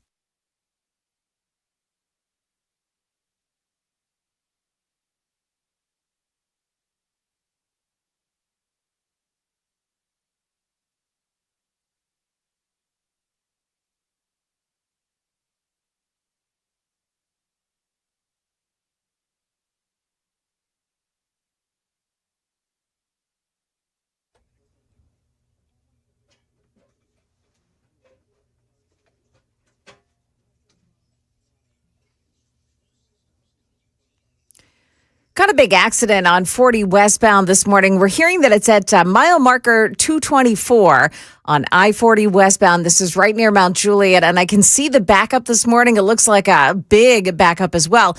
But I don't see anything from the traffic center on this. I'm just watching the delays. There are no cameras in that area either. So we'll just keep an eye on it and keep reporting to you. Again, it's 40 westbound through Mount Juliet, very backed up. Got an accident in Smyrna on the eastbound side of 24 at the Rocky Ford Road overpass. The left lane blocked off on that one. Briley Parkway northbound in Whites Creek before Clarksville Pike. That's a crash scene. And one more in Jordonia, Briley Parkway southbound at Ashland City Highway.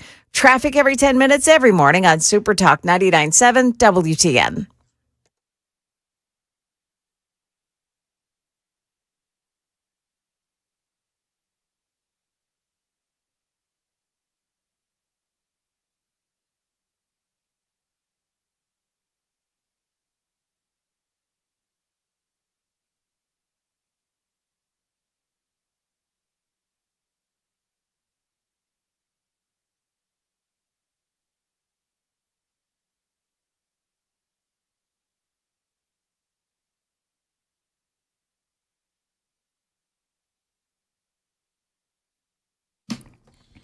.637 Nashville's Morning News on Super Talk 99.70. I'm getting all kinds of text messages on the Super Text line and on my phone, Joan. About this accident on 40? 40 westbound between Mount Juliet Road and Central Pike, the overpass there, heading west into Nashville. Uncle Tony telling me the traffic is all messed up. Is it because of the rain? Because you just had a big laundry list of accidents. I can't even tell if it's raining here in is it raining? Yeah, it's raining. It's raining here in the naked statues. They need a umbrella? I don't know. I'm staring at somebody's apartment building. They have like a 70-inch flat screen and they watch TV way too late. We need an umbrella and some loincloth for the naked statues is what we need. Anyway, so be careful. Plenty of extra time and all that stuff. So, hey, coming up at 7:06, Congressman Scott Desjardins is going to be joining us on Nashville's Morning News. He's got some thoughts on a number of different things, including, of course, the memorandum of understanding that has been signed, and now the big negotiations begin.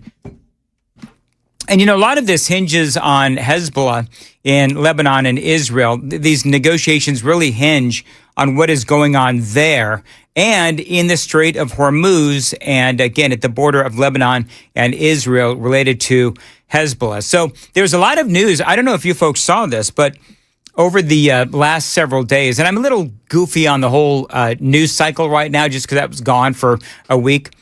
But last couple of days, it was reported that U.S. intelligence assessments are now warning that Benjamin Netanyahu was likely to act in ways that could undermine the peace process, that he would sabotage the peace efforts because he doesn't like the deal that Donald Trump is about to agree to. And by the way, I will say there's a lot of Republicans and conservatives that don't like the deal either. Benjamin Netanyahu, though, according to the Washington Post, our own U.S. intelligence assessments are saying that Netanyahu could try to sabotage this deal. Now, remember what J.D. Vance said last week. It was actually pretty powerful in talking about Israel and Benjamin Netanyahu and Israel's parliament as well. What I will say, and this does bother me, is that you have seen people within Bibi's cabinet who have come out and attacked the deal and in some ways very personally attacked the President of the United States.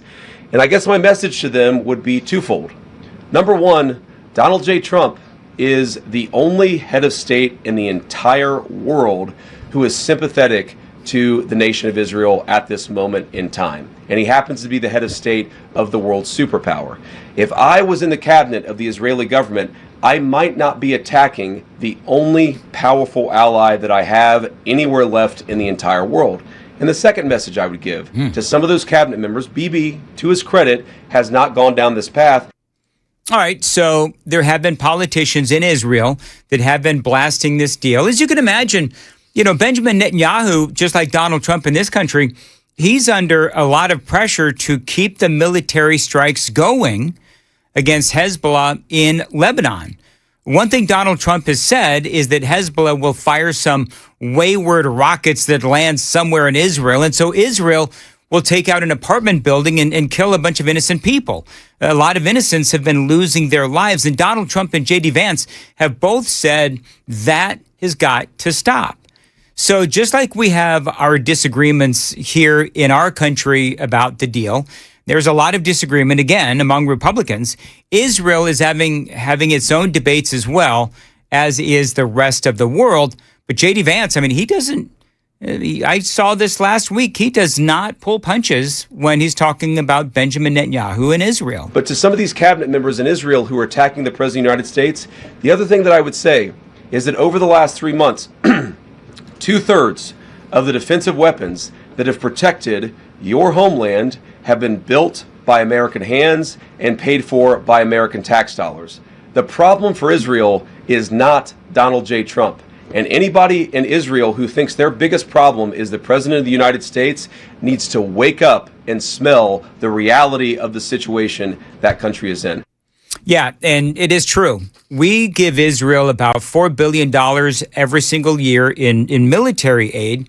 And as part of our normal agreement, we've given billions more in additional funding after they were attacked by Hamas and Israel had to defend itself. So in total, we're giving Israel something like $20 billion every single year. To J.D. Vance's point, I mean, here we are giving Israel all of this money. And I do understand $20 billion in the overall scheme of things, not a lot of money. But it's the point that we're giving them not only $20 billion a year these days, but we also give them a good deal, a really good deal on weapons and military equipment as well. So we do a lot for Israel. And so when you have some of these people in the cabinet of Benjamin Netanyahu that have been going after Donald Trump and, talking about this deal as they'll do and portraying us somehow, America, and Donald Trump as the enemy, well, that's just off base and wrong because we do a lot for Israel. The big issues that some in Israel and America have is the deal itself because they'll say, and by the way, I agree with this, it is that it is giving Iran too much leverage. It does give Iran too much money in sanctions relief. It does allow them to ultimately sell oil on the open market. That would give them billions of dollars to fund terrorism.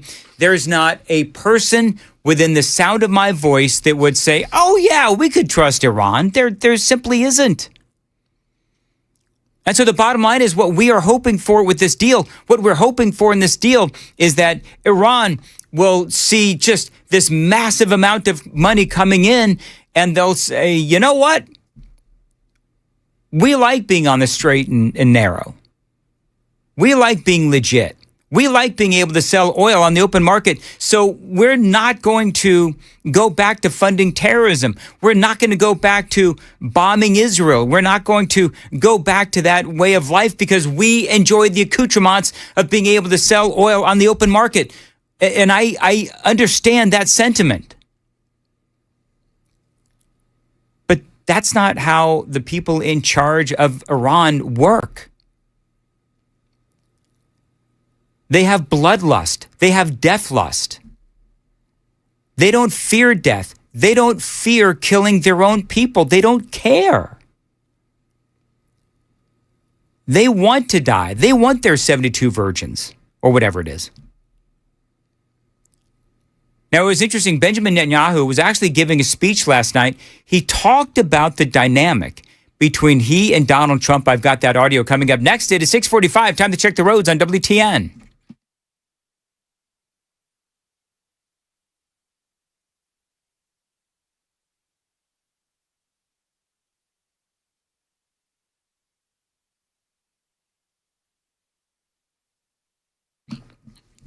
All right, so I guess we should clean it all up. Joan, our reporter from Pennsylvania, did not have the attack, I should say the crash, not an attack, attack on traffic, 40 westbound in Mount Juliet.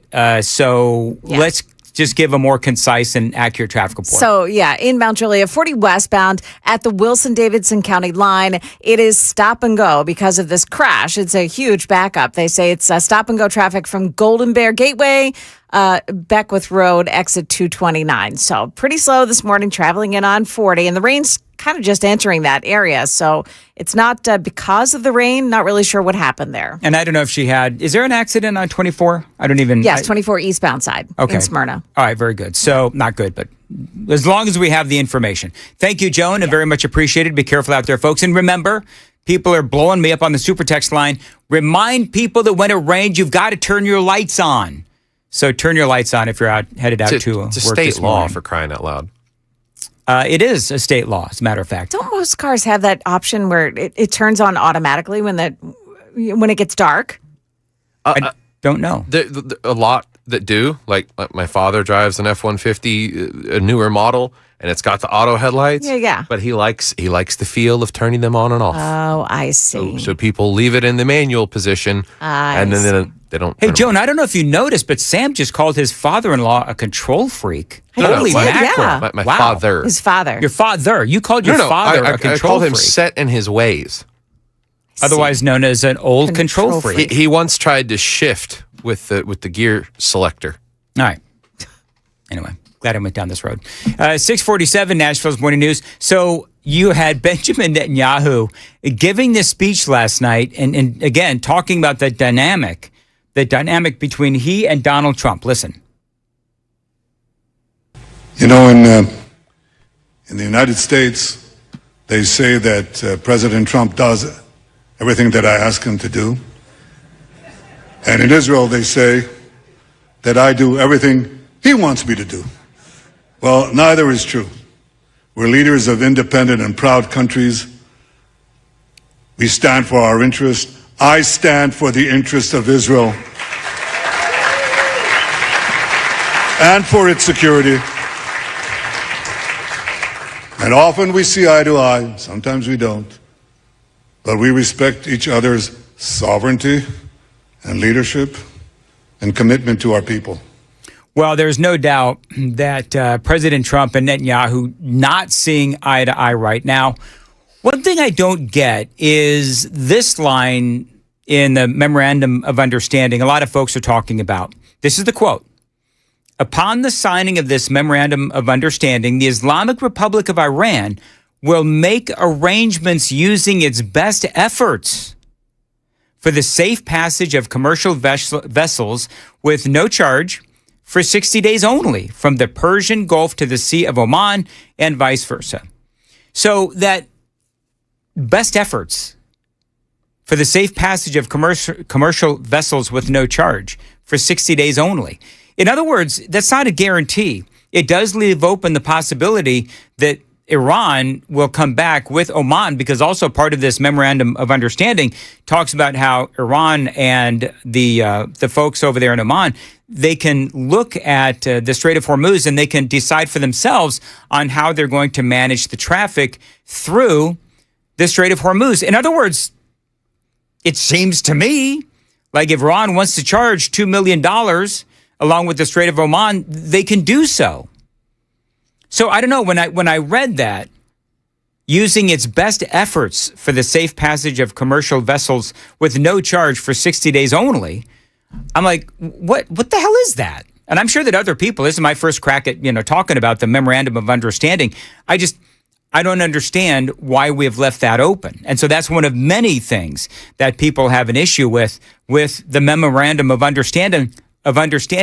We haven't even gotten to the whole part of the negotiation about, the nuclear side of this, where we start talking about, okay, so what about the enriched uranium and finding that enriched uranium? We can also talk about enriching the uranium. Iran has been saying that there's no way they're going to give that up. So there's so many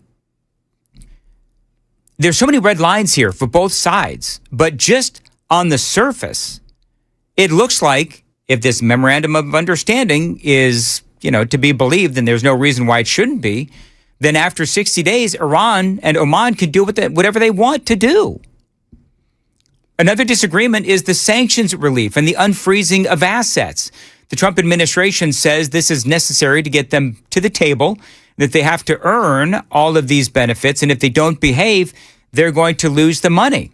Well, here's my worry, is that they end up behaving, and I'm air quoting this, they're going to end up behaving for a time, but then they'll end up going back to their old ways. But in the meantime, we've lined their pockets with billions and billions of dollars. But remember, because I know that there's some of you that are, yelling at me saying you got to have faith in Donald Trump. I do. But that doesn't mean that I can't express my concerns along the way. Negotiations have just wrapped up day one of the 60 days of negotiations, and maybe all of this will ultimately come out in the wash. We'll have to wait and see what happens. The memorandum of understanding is not the final agreement. Day one has wrapped up. Here is more from, I believe this is from Fox News. Vice President J.D. Vance led the U.S. delegation. The negotiations are aimed at securing a long-term peace deal while also addressing Iran's nuclear program. A U.S. official says the talks were productive and covered several issues, including keeping the Strait of Hormuz open and enforcing the ceasefire in Lebanon. A roadmap was also agreed to for reaching a final deal within 60 days. Today's talks, though, didn't come without speed bumps. This after President Trump threatened Tehran's delegation during negotiations. He says the U.S. could resume bombing and take over the Strait of Hormuz if a deal is not reached. Iran's top negotiator strongly condemned the remarks. More technical talks will continue in the days ahead. All right, so we did a Daily Dan poll, and how did we frame the Daily Dan poll, Sam? Do you believe we can trust Iran with unfrozen assets totaling $20 to $24 billion? Mm-hmm. Your options were yes, no, and F no. Apparently, 4% of people, since we put this poll up, say, yeah, we can trust Iran. The other 96% are torn between no and F no. Frankly, no? Yeah, frankly. I don't know who Frank is, but I like the way he talks. Yes. All right, very good. 652, Super Talk 99.7. Scott Desjardins is going to have some thoughts on this. We're going to talk to him, Congressman Scott Desjardins. He's going to join us after the news at 7 here on Super Talk 99.7 WTN. You can also chime in, by the way, on the Super Text line, 615-737-9986, 615-737 WWTN. Joe, and I feel the need to, because we're a couple of minutes away from the next traffic report, I feel the need to give some traffic information as the rain comes down. We do have an accident, 40 on the westbound side in Mount Juliet. That is a big one, especially as people are commuting into Nashville. So what is the latest on that accident? Give us a couple of the big troubling spots. Yeah, same thing. It's stop and go traffic from Golden Bear Gateway, Beckwith Road, through the accident there at the Davidson County, Wilson-Davidson County line. 3 left lanes are blocked off by it, so not a lot of traffic is getting by. And then you've got an accident too eastbound on 24. It's in Smyrna.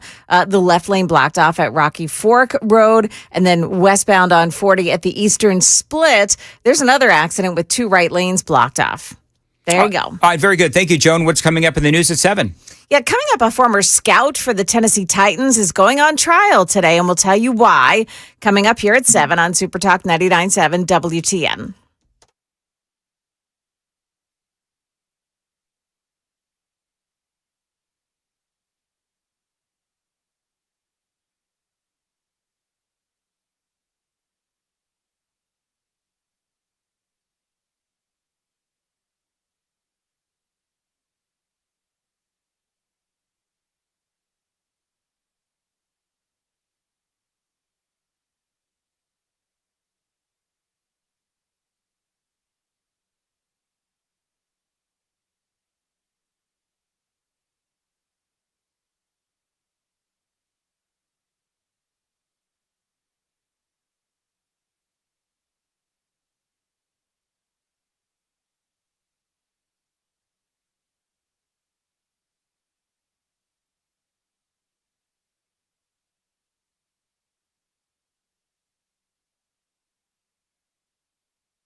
Good morning. It is 7 o'clock. I'm Joan Jones with your top stories, and police are still working that crash scene on 40 westbound this morning. Before the Wilson-Davidson County line, all 3 lanes of traffic have been blocked off by it. Very slow in that area this morning. Be careful. We do have thunderstorms still making their way through the Nashville area right now. That line of storms continues moving through the same spots over and over. This batch of thunderstorms is not necessarily severe, but it has a good amount of heavier rainfall with it. And if those thunderstorms train over the same areas, notice that some of these rainfall rates are over 2 inches per hour. That could cause some minor flooding in some poor drainage areas. Channel 4's Stefano DiPietro there. He says the storms will weaken as they head eastward. Another batch of storms later this afternoon will be more hit and miss, he says. Happening overnight, British Prime Minister Keir Starmer announced that he'll step down as the leader of his party following a rebellion in his Labour Party in the UK. Every decision I've taken has been about putting the country I love first. That is why I will resign as leader of the Labour Party. He'll stay on as prime minister until his successor is named in September. Now, this comes after several scandals. His U.S. ambassador's ties to Jeffrey Epstein were exposed, and most recently, the anti-immigration party Reform UK is now leading in public polls. In Switzerland overnight, the U.S. and Iran reportedly hammered out a plan for ending the fighting between Israel and Hezbollah. At one point in the negotiations yesterday, though, Iranian negotiators picked up their ball and went home, angered at some of President Trump's social media posts. Vice President J.D. Vance is in attendance. Those talks are expected to continue all week. Metro Nashville police still searching for the shooter who killed a 12-year-old boy in downtown Nashville last night. Police say that a group of kids agreed to meet up about 7:30 for a fight, but a 12-year-old was shot in the head and later died at a hospital. Overnight, a couple of teens who were involved in the fight were questioned, but police still haven't been able to locate the shooter. The trial against former Tennessee Titans scout Blaze Taylor begins today. Channel 4's Danielle Ledbetter. He's accused of poisoning his girlfriend, Jade Benning, and their unborn baby back in 2023. Benning was rushed to the hospital after Taylor called 911 and said she appeared to be having an allergic reaction. But a medical examiner has already testified his girlfriend had so much cocaine in her system she could not have willingly ingested that much. And Ellen Greenspan has died. The influential economist who served 5 terms as chairman of the Federal Reserve died early this morning of complications from Parkinson's disease. He was 100 years old. Market numbers brought to you by Beacon Capital Management, online at beaconcm.com. Right now, the Dow futures are plus 14, the NASDAQ futures plus 22. We've got S&P futures falling right about 9 points. That's the latest news. Traffic and weather are next. I'm Joan Jones, WTN News.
A lot of crashes now. We've got that one in Mount Juliet this morning. It's 40 westbound before the Wilson-Davidson County line.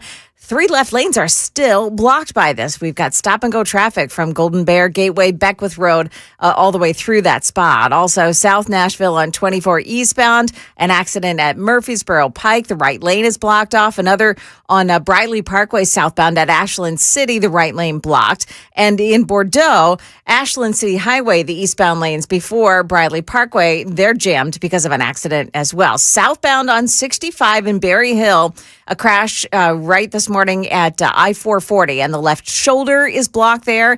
Got the left lane blocked on 24 eastbound in Smyrna, past Rocky Fork Road overpass by an accident. And one more for you, Murfreesboro Pike in Antioch, right at Mount View Road. Watch there for another crash scene. Traffic every 10 minutes every morning on Super Talk 99.7 WTN.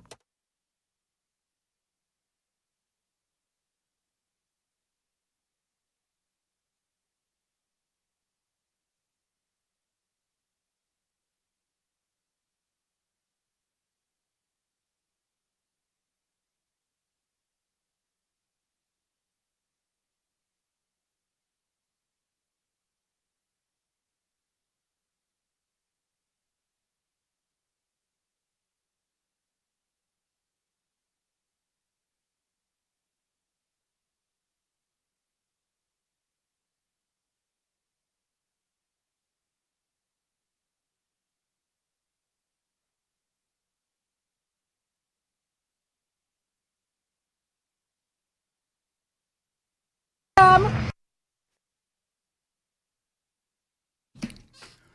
7:07 Nashville's Morning News on Super Talk 99.7 WTN. Good morning to your friends. Hope you are doing well, and welcome on in to a Monday, June 22nd. I've been absolutely triggered.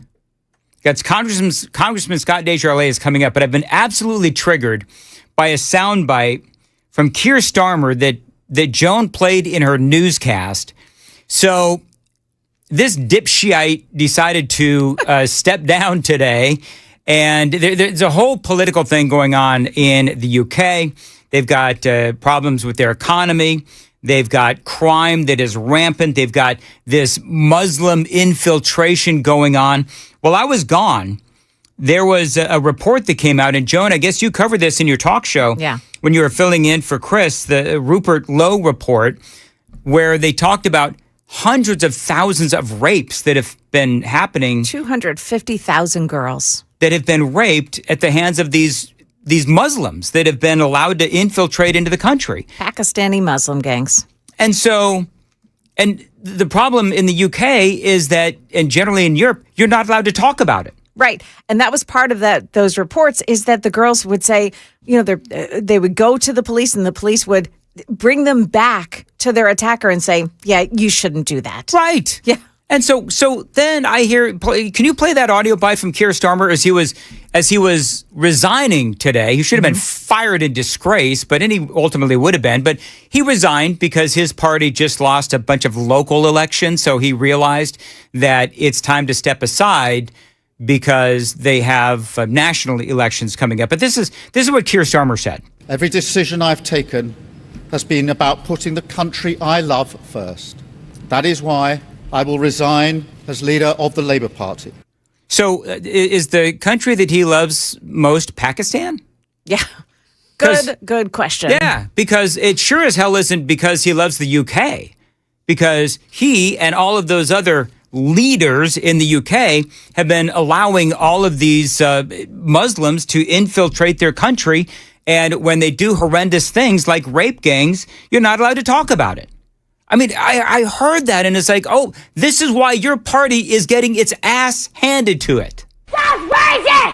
That's what I sound like. I know. I'm screaming at the clouds. Anyway, thank you, Joan. Yeah.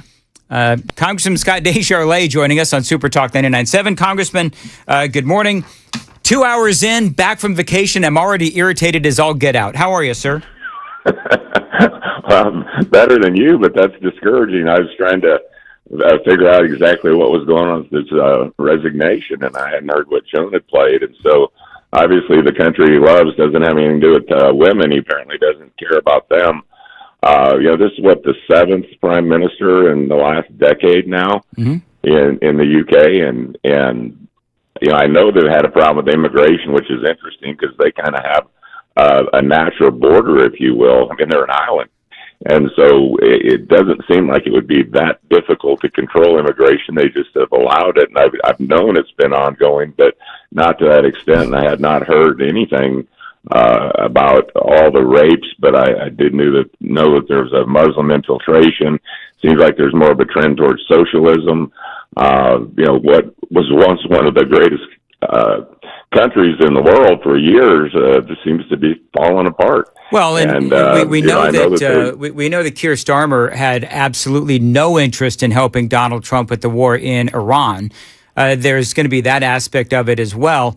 The new guy, as he is stepping aside, the new leader of the party, is somebody apparently, a congressman, more liberal than Keir Starmer. And they're going into a national election at some point. So, and I don't know all the ins and outs of the politics of the UK, but I think that at some point the people of the UK will speak as it relates to all of this. Number one, of course, the economy, but also all of the crime that is happening there in the UK.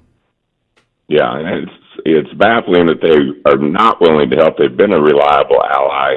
And, I keep going back to the fact that we put Aegis ashore in Poland and Romania to protect England and France and Spain and other European countries against attacks from Iran. I mean, it was not there for attacks from Russia. Remember, Russia had a fit that we were putting those there because they felt it was made an unlevel playing field.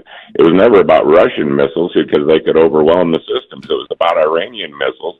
But then when all of a sudden, we're in a war with Iran, they could care less. When Russia's knocking on their back door, they want us to send all kinds of money and help and protect them and be the NATO ally we're supposed to be. But they're missing in action when it comes to the Middle East, and it certainly would have been helpful to have a coalition as we navigate this mess. Yeah, and I think the murder of Henry Novak and all of that also is certainly something that is at play here. However, let's talk about the Memorandum of Understanding. Of course, this is a big topic of a conversation today and will be this week as they have now completed day one. They do say, Congressman, there's some progress that was made, but I know there's been a lot of criticism amongst folks on the right, of course, about the Memorandum of Understanding. One of the things that I actually brought up in the previous segment, I've got a lot of concerns regarding the Memorandum of Understanding. One of them is that they talk about the ability of Oman and Iran to they're not allowed to charge fees for ships to cross the Strait of Hormuz for only 60 days, which, I mean, it seems to me that seems a little bizarre. Donald Trump has come out and he said they'll never be allowed to charge tolls, but the Memorandum of Understanding says only for 60 days. It also says, they'll have to do their best not to charge fees for ships to cross the Strait of Hormuz. There's some other things as well. Give me your, people have heard me monologue. What are your thoughts on the Memorandum of Understanding and also on the negotiations thus far? Well, one, I don't trust Iran, and I think without regime change, this is never going to be the success that it could or should be, and I don't think you'll see a stabilization in the Middle East that's just really within our grasp right now. If we could get a regime change, if we get Abraham Accord signed, and I think we're so close that to let all that go because we have fall elections coming up is just the wrong way to look at it. Giving 300 or unfreezing 300 billion in assets for Iran just allows them to start this whole process over again in terms of rebuilding a Navy and Air Force, more missiles, more drones. I'm pretty sure they don't love Israel any more than they used to. And, that's never going to change probably. But if you did get a friendly regime that was willing to work with its neighbors in the region, that would be success to me. So the money is very bothersome to me. The Strait of Hormuz is the only thing I think that Iran has found where they had leverage. It's the only thing that's been working for them because, ships don't want to hit a mine and get blown up. And so we even though they don't have a Navy, they have these little speedboats. People are afraid to transverse the strait because of the threat of mines and other type of dangers there. So that has been the one card that Iran has held, and they're waving it around right now. So no, they should not be allowed to charge a toll, nor should Oman. It's an international waterway. So I just see a number of problems with it. I mean, it's nice that they're trying to do this diplomatically. I just am skeptical that it holds. This whole 60-day thing. You can count on Israel and Hezbollah to continue to fight. That seems to be a non-starter for Iran, and they want their proxies to be able to raise havoc like they always have. You start giving them money, they can start giving them more weapons, and the problem becomes bigger again. So anyway, I'll stop, but I have a lot of concerns with it, and I think a lot of my colleagues do. I spoke with both the chairman of the Armed Services, Mike Rogers, and he had spoken with Chairman of Senate Armed Services, Roger Wicker, and they're laying kind of low right now because of a lot of concerns and skepticism. So I'm sure this week we'll bring some good briefings our way, and maybe we can talk again later. It is 7:16, Congressman. We do have some rain coming down. Got to take a quick check of traffic coming up here on Super Talk 99.7.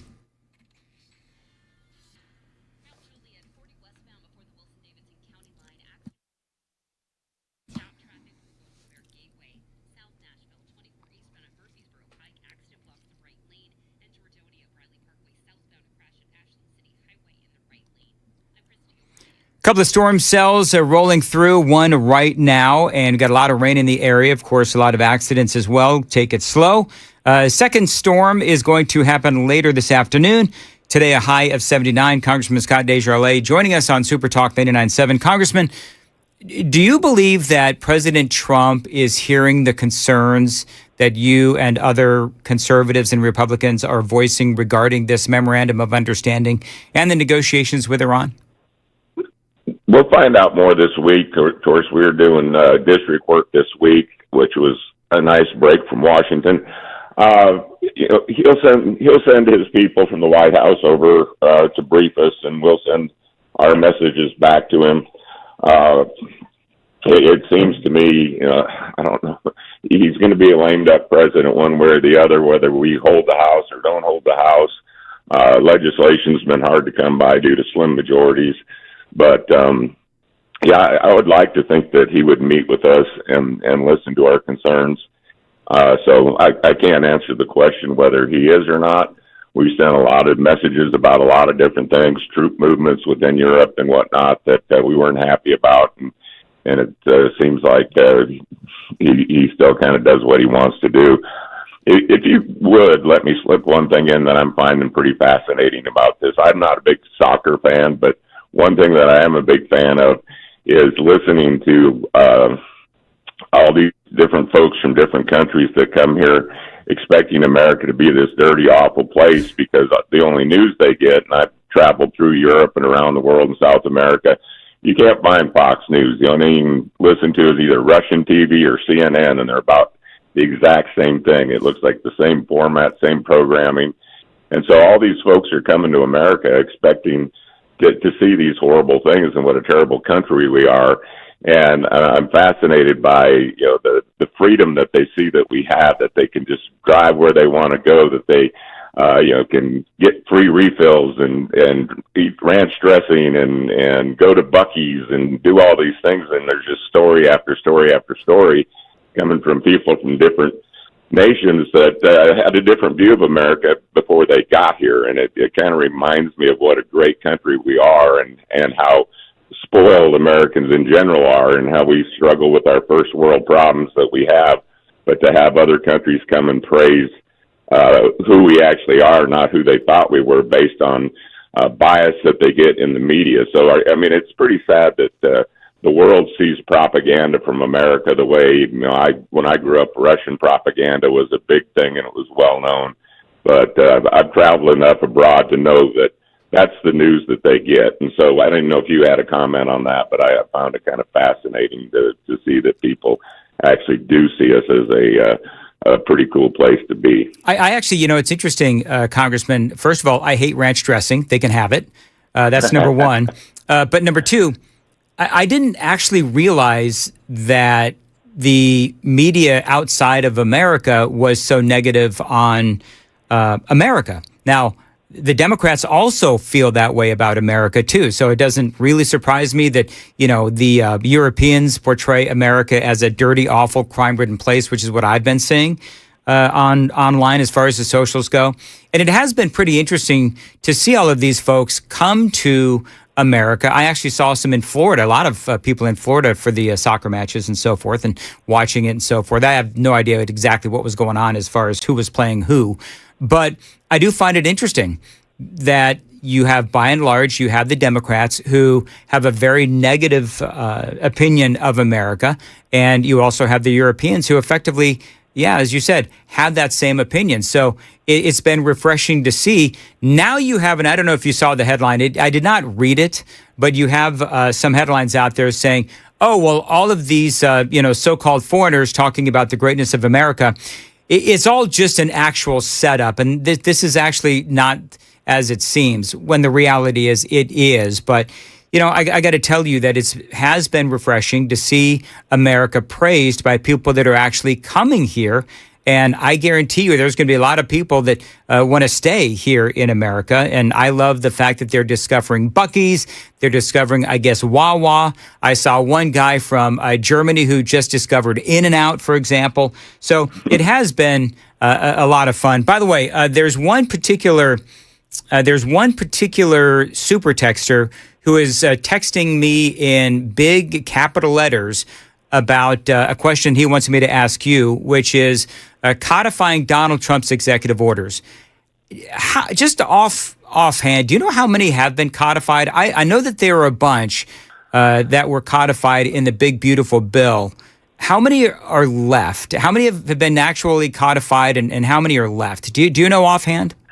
Well, I don't know how many are left because he's signing some more today. So every time he has a time set aside to place these executive orders, codifying them requires the House to vote. Otherwise, they just go away when he goes away, and that's the way we've been operating, unfortunately, as a country, because we have done such a poor job legislating due to slim majorities or far right or far left ideology. So, Obama started it with his phone and his pen. He didn't need Congress. He didn't need legislators. Of course, we were in the majority at the time, so he just did what he wanted. Yep. And so it lasted for about 8 years. But, yes, we have codified a number of things in the big, beautiful bill, but there's probably a lot of them hanging out there that will expire when he leaves office. So hopefully we'll get another shot at doing that. And I wish I could give a better answer, but I don't have a number.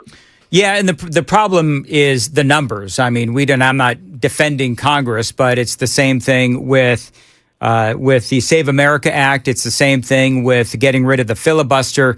We don't have enough really conservative Trump-supporting people, particularly in the Senate, that are willing to back Donald Trump. We just don't have the numbers. I mean, I don't know how else to say it. We don't have the numbers. Yeah, shame. I mean, I don't understand Mitch McConnell. I don't understand Tillis. Collins came around, but she's got a tough race. Murkowski, never figured her out. So you've got three Republicans right there in the Senate that, despite 95% of Republicans wanting the SAVE Act, and frankly, over 70% of Democrats wanting it. I mean, I can understand why the Democrats in the Senate wouldn't vote for it, because they wouldn't be able to cheat if they had to actually show IDs and prove you're American citizens. And so we don't have time for this, but it was interesting that the Secretary Rollins of the USDA was in, and she sent out a note to all 50 governors about SNAP abuse. Only got responses from 29. 27 were from red states, found $4.2 billion in fraud. The two blue states didn't give any numbers, and the rest of the blue states didn't even mess with it. And so it's just such a power grab up there. Everything's about, controlling the White House, and that's why, we're struggling as a country and having to do executive orders. And there are a lot of people who would like to work together, but it's just, there's just enough people on each side of the aisle to keep things from getting done the way they're supposed to. And it's a shame, because we could really accomplish a lot of positive legislation if we just had a little more help. All right, we'll leave it there. Midterms, of course, coming up, 7:25. Congressman Scott Desjardins, always great to have you on.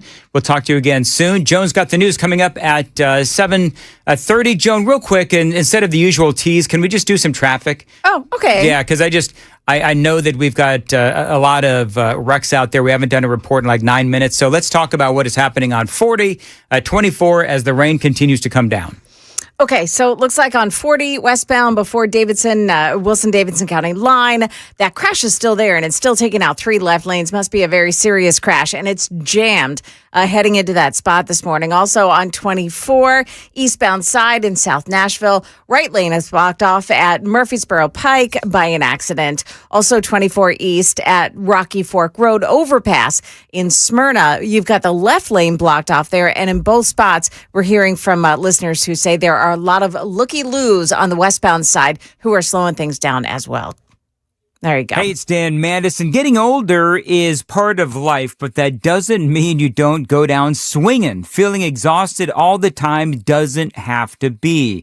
If your energy is down, your sex drive isn't what it used to be, your workouts feel harder, and your focus is off, or maybe you just don't feel like yourself anymore. Well, it may be time to head to Low T Center. About 1 in 4 men over 40 do have low testosterone, and for many men, the symptoms happen so gradually you might not even notice, or maybe you just assume that it is stress, it's work-related, lack of sleep, or it's just part of aging. But it's not the case. You know, at Low T Center, providers specialize in testosterone replacement therapy.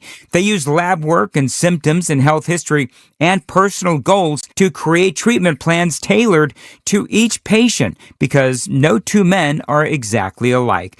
TRT may help support energy, focus, libido, body composition, mood, and overall quality of life, and they can help you. You don't have to settle for feeling less than your best. Check out the Low T Center. They work within most major health insurance providers and offer a free testosterone test for men who want answers. Visit fixmylowt.com and book your appointment today. That's fixmylowt.com. Tell them Dan Mandis told you to reach out.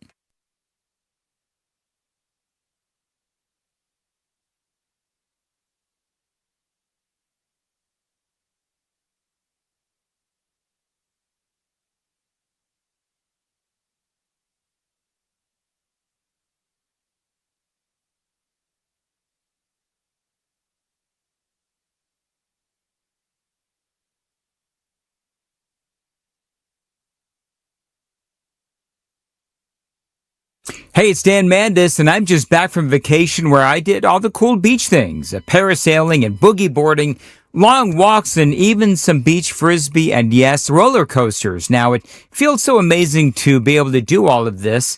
You know, there was a time that I could not because I was sidelined with chronic back pain. Then I heard a commercial just like this one and called the Wellness Institute of Nashville. After a few sessions of non-surgical spinal decompression, I did start to feel a lot better. And these days, I am better than ever, doing things at the age of 58 that I could not do at the age of 45. Now, one thing that really does impress me about Dr. Kevin Mitchell and the Wellness Institute of Nashville, they really do embrace new technology. These days, check out their Medical Bay 1, a futuristic healing machine that uses red light technology and stem cell stimulations for tissue regeneration and healing. Now, you mentioned my name. You get $33 off each visit. It is the Epic Spinal Special. Call them. Tell them Dan told you to reach out. 615-246-5009. 615-246-5009. Find them online anytime. It is painisbad.com. Painisbad.com.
Good morning, 732. I'm Joan Jones with your top stories.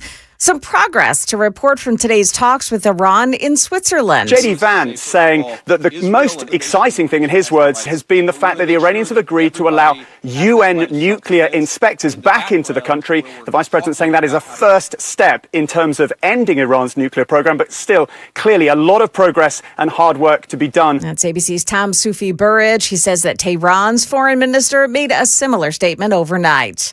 A Middle Tennessee man has died after falling from his boat on the Barren Fork River in the Mount Leo area. Here's Danielle Ledbetter at Channel 4. The TWRA says 48-year-old Corey Phillips fell out of the boat and became unresponsive after paddling down the river with two other men late Saturday morning.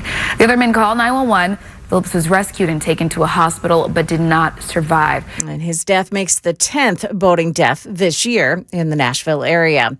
And Dan, this is a story you maybe missed while you were gone. Bunny is now speaking out. Jelly Roll's soon-to-be ex-wife, Bunny XO, is now telling her side of the divorce story, saying on her podcast, Dumb Blonde, that she and Jelly Roll are still best friends. And in fact, they're going to have a baby together. Now, it doesn't appear that she's pregnant right now, but she has asserted that they'll continue attempting to get pregnant using IVF, a struggle that they've been very public about. Bunny says that they'll co-parent together. That is the latest news. We've got your traffic and weather ahead. I'm Joan Jones, WTN News. Hey, do you find yourself holding your breath or worried every time it rains like we had last night that you're going to end up with water downstairs in your basement or crawl space? Well, if that's you, call my friends at USS, United Structural Systems. They are the leaders in waterproofing, concrete leveling, and foundation repair. They've helped me over the years with my foundation. I can tell you from personal experience that they treated me right. Communication was outstanding. The work was excellent. And customer service was top-notch. Now, these folks at USS, United Structural Systems, they've been helping Middle Tennesseans for a long time because they do it right and they'll treat you right. And by the way, right now, they've got special financing options for you. USS is offering 24 months no-interest financing options because they do know the perils of waiting to get these things done. 24 months no-interest financing options waiting for you from USS to get you the peace of mind you need. Well, the payments, they're going to come later. Call them, tell them Dan Mandis told you to reach out. 615-488-7855. 615-488-7855. USSTN.com.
Still a mess on 40 this morning in the eastbound lanes, the westbound lanes as well. Westbound 40 at the Wilson-Davidson County line. We still have stop and go traffic all the way from Gallatin up to that spot this morning with 3 left lanes blocked off by this crash.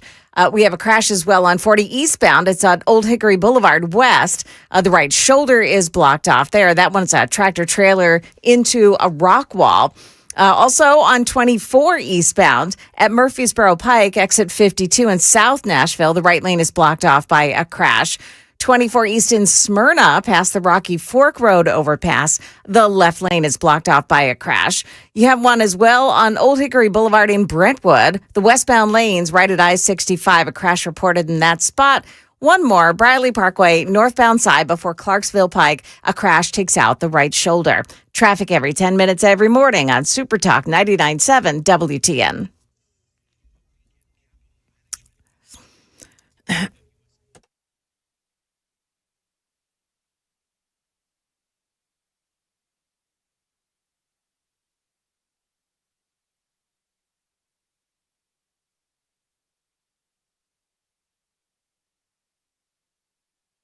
$7:39, Super Talk 99.7 WTN.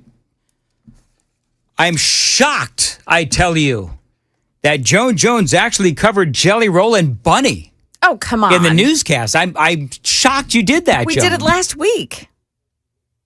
Okay. Yeah. I mean, you weren't here when they announced. No, I don't. Listen. Yeah. You knew, though, because you were reading your phone instead of enjoying your family. Go on. So, no. Amy and I spoke about this at great length when we were on the beaches of the Gulf of America. And I don't know, there seems to be, you got your team Bunny and you got your team Jelly Roll. I am on team Bunny. I think that Jelly Roll, he dropped a bunch of weight. And I think that he decided to go out and test the market.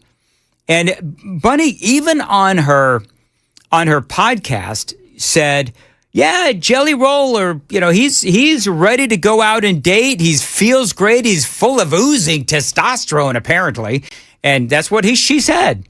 And she said, ladies, go slide into his DMs and send him a message. That's literally what she said on her podcast. The whole thing is bizarre.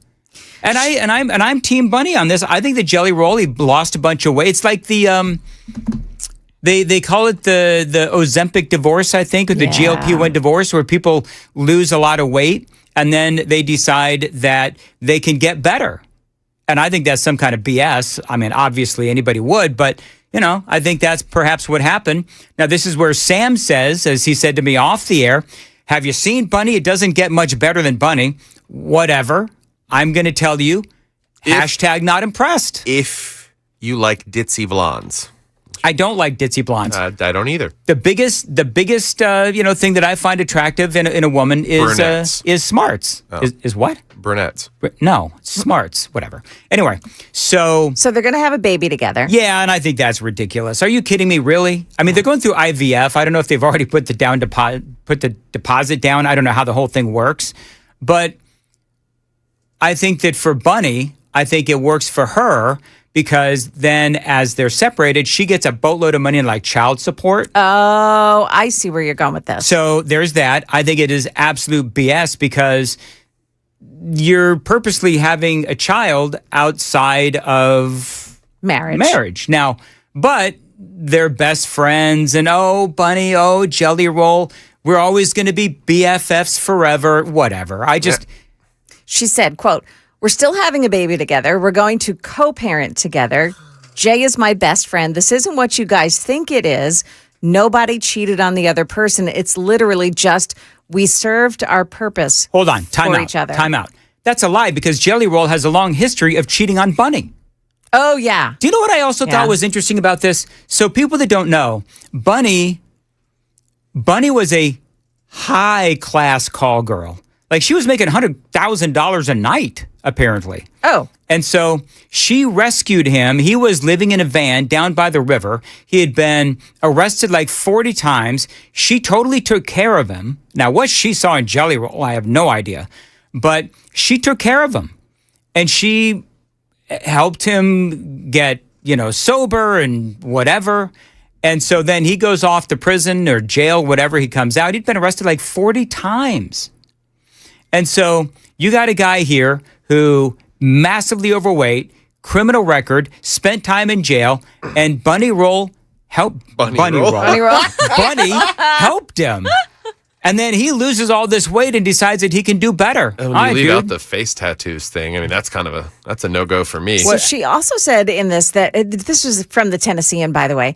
We stopped communicating together in the past year and a half. I think it's safe for me to say that I always loved my husband a little bit more than he loved me. Which, after hearing that story, that she rescued him, that's really sad. Yeah.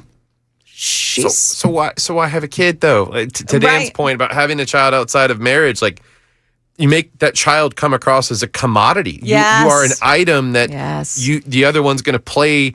You're going to end up at one point. The parents are going to be pitted against each other. They're going to regret, that they decided to go about it this way. That's in my mind. I kind of put it, not to jump to a different topic, but on the same subject as.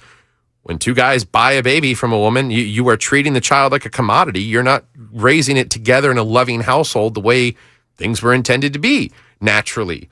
I'm not saying that you can't have IVF to have a kid like they are, but to get divorced and then to have a kid. But hearing Bunny's story, doesn't it let you know, doesn't it guide your thoughts that maybe she thinks a little differently about relationships and parenting or all kinds of things?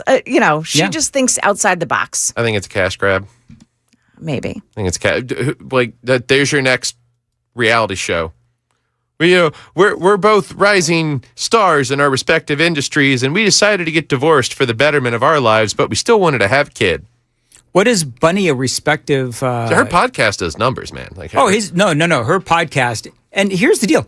I've listened to her podcast. It's forced upon me, but I listened to it. And no. In all seriousness, she's got some good conversations over there on her podcast. So, but I don't know, man. I'm Team Bunny on this one. I think that Jelly Roll, I think that he has never treated her right. And I think that he lost a bunch of weight, and he is, I don't think he is a rising star. I think he is an epic superstar at this point. And he's decided to, go and see what else he can do. I mean, if he can do better. And that's some kind of BS right there. I mean that in the context of like, we know who they are because they're from around here, but they're not on the Kardashian level that, a reality show would propel them to. That or a perfectly timed sex tape, but that's out of the window. Last thing I want to see is Jelly Roll on a sex tape. I know what I also want to know. Apparently, what? Why are you whatever. Anyway, so for Jelly Roll and Bunny, I think that it was interesting that Bunny, she apparently, according to the story, only stopped doing her prostitution, call girl stuff only like 3 years ago. But she and Jelly Roll have been together and married for like years? 9 or 10. Yeah. So was she really, I mean, if you believe the story, she was doing probably, some select clients. She was still doing that for quite some time as they were married, which I don't really understand, but whatever. So creepy. Just creepy, weird, and that wasn't a marriage then. Like you can go to the chapel and say I do, but that's not a marriage. Sorry. Okay. In my humble opinion. Anyway, it is that fell flat. 746. I don't know what Sam was trying to play there, but it didn't work. Love you though, Sam. 746. Time to check the roads on WTN.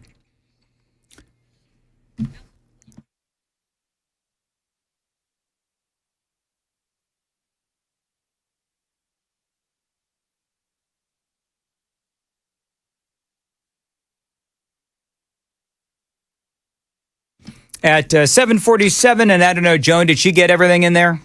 We got a couple of storm cells that are rolling through the middle Tennessee area, one right now, and a second one later this afternoon, and a high of 79.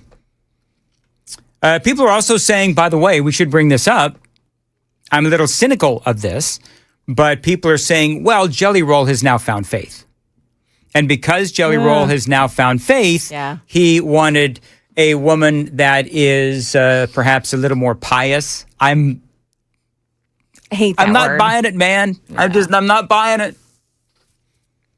And I'm a fan of Jelly Roll. A little bit less of a fan now, and I'm certainly not one to, criticize people and their marriages going south. But I mean, whole thing, and a lot of people are saying it was not a healthy marriage. That was the other part, is that there's a lot of toxicity in this marriage as well. So maybe it's for the best. Maybe it's for the best for the two of them. But here's the deal: if you have a toxic relationship, don't bring a baby into it. Exactly. Because do you think it's going to get better? Do you think it's going to get better when a baby is born through IVF into this kind of a situation, and then you're going to have a mama who only wants to service high-priced people? Honestly, like what kind of a life is that for little Johnny? What's your mom doing tonight? Well, she's got a client. Yeah, mommy's got to work tonight. By the way, it's not going to be little Johnny. It's going to be little Jelly. Yeah, I guess so. Anyway, whatever. John in Lawrenceburg. Whatever, moving on. Joan is 100% correct. Not a marriage. OMG, shut up about nasty people. 7712, in the infamous words of Judge Judy, if it doesn't make sense, it's not true. Goes on and on. Yeah, this is one of those. Here's another one. 3046. This is the gayest segment ever. 1356. They are both trash. Don't challenge me. I can out. Oh, listen. I'd be willing to bet that whatever we ran on Juneteenth was probably worse than this. It was. Yeah. It was the special about that celebrity and her candles. Oh, that one. Good. Yeah. Okay. It was like very good. Gwyneth Paltrow's. Yeah. I'm glad I wasn't here. Oof. I'm still on the Gulf of America. Shores of Gulf of America. But this is one of those topics, Joan, that we always talk about where everybody tells us to shut up about it. Yeah. But everybody reacts. Exactly. But For those going, I don't care about the segment. You care enough to text in and complain about it. That's exactly right. Thank you, Sam. All right, it is. Hold on. 1868 said, "Is this the People magazine radio show?" It's local news. It's local news. Yeah. And people care about this. Like skanks can be news, believe it or not. Okay, I got a question. I'm not going to do a Daily Dan poll, but here's my question. Knowing what Jelly Roll and Bunny, what Bunny does or did for a living, would you want to be with Jelly Roll? No, see, that's just it. No. Like, there's not enough penicillin in the world. Exactly. Now I should shut up, but I'm just saying. That's like a Honda with 300,000 miles on it, but you put a Ferrari body on the outside. Amy and I actually had this conversation where it's like, I mean, can you just imagine? I don't want to imagine. Actually, 752, Super Talk 99.7 WTN. Super text line is open, very active suddenly. 615-737-9986. John says, well, I do care about Dan's career, so I should probably stop talking about this. 752, and where are we at? Joan's got the news coming up at, oh, by the way, do you know who's going to join us coming up after the news at 8? Who? Gary Sinise. What? Gary Sinise is going to join us after the news at 8. Forget to tell us this before? Nope. I'm. Is that why you had me looking at certain movies? Yes, because I wanted to know what are some of the biggest roles that Gary Sinise has done, and of course he has done Lieutenant Dan. Yeah. So, and people who have listened to this show for a long time know that he has been on this show before. And I'm a big fan of everything that Gary Sinise is, what he stands for. And he's got something locally that he's going to be doing here in Middle Tennessee today, as a matter of fact. And I'm really curious on this June 22nd what Gary Sinise thinks about, because he is a great American. He is an absolute patriot. And he loves the troops. And I kind of want to get his perspective on his thoughts on America at 250 years old. Should I offer him some ice cream? No? Hospital scene? Forrest Gump? Been a long time since I've seen Forrest Gump, but thank you, Sam, for that. Should watch it once a year if you're a true American. Do you know I probably should, actually? Anyway, 7:53, Joan's got the news coming up. Joan, let's real quickly do traffic, and then we'll do the news tease. Okay, so we're looking at big delays still on 40 westbound before Wilson-Davidson County line, where 3 left lanes are reportedly still blocked off. 40 eastbound in Bellevue, you've got the crash there at Old Hickory Boulevard West being worked on. It's on the right shoulder now. That's a tractor trailer into a rock wall. 24 is a mess. The eastbound lanes in South Nashville, right lane blocked off at Murfreesboro Pike, and then in Smyrna, eastbound 24 at the Rocky Fork Road overpass, both accident scenes. The left lane blocked off at Rocky Fork, the right lane blocked off at Murfreesboro Pike. Thank you, Joan. Now, what's coming up in the news at 8? Yeah, we've got the newest version of DingDong Ditch that's causing a whole lot of concern for police and for residents around the Nashville area. That's at 8 o'clock on Super Talk 99.7 WTN. Hey, Dan here, and times are indeed tough, and my friends at Mid-10 Ford know that you might need some help with a new car, and they're here just like they have been for the last 56 years. Now, right now, Mid-10 Ford, they're offering you employee pricing, which means what they pay, you pay. Big time savings at a time when you might really need it. And that's how they've lasted for so long. 4 generations of working with people to get them into the vehicle they need and the vehicle they're going to love. Now, they've got a low-pressure approach and no gimmicks or pushy sales tactics. Just honest folks helping you find the right car with a price that you can afford. Mid-10 Ford can service and fix your car, too. And they've even got a body shop. It's a one-stop shop. They offer mobile pickup and delivery for service and oil changes. They make it easy at Mid-10 Ford. 1319 Foster Avenue. Call them at 615-949-2737. Tell them Dan Mandis told you to reach out. Find them online, mid10fordtrucks.com. That's mid10fordtrucks.com. Follow them on Facebook and Instagram as well. Mid-10 Ford, where trust comes first.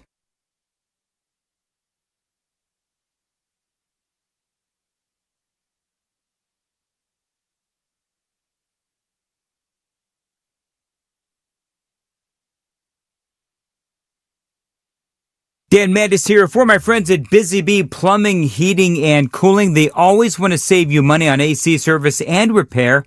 They also want to send you on a beach vacation. I've got to tell you, I just got back from one. Amazing, and Busy Bee wants to send you on your own. Now, summer is officially here. Right now, you buy any new home AC unit this month, the month of June, you are entered to win a free 3-day beach getaway. Busy Bee is also going to pay for your gas, your lodging, and a couple of meals a day. Check out all the details at busybeehvac.com. They're also saving you money with 10% off their deluxe air duct cleaning package or 5% off the middle tier. So, with Busy Bee, you're saving money and you're cleaning the air inside your home. They've also got a lot of ways to save on plumbing work as well. Take $100 off any service over $500 or 10% off select water filtration systems.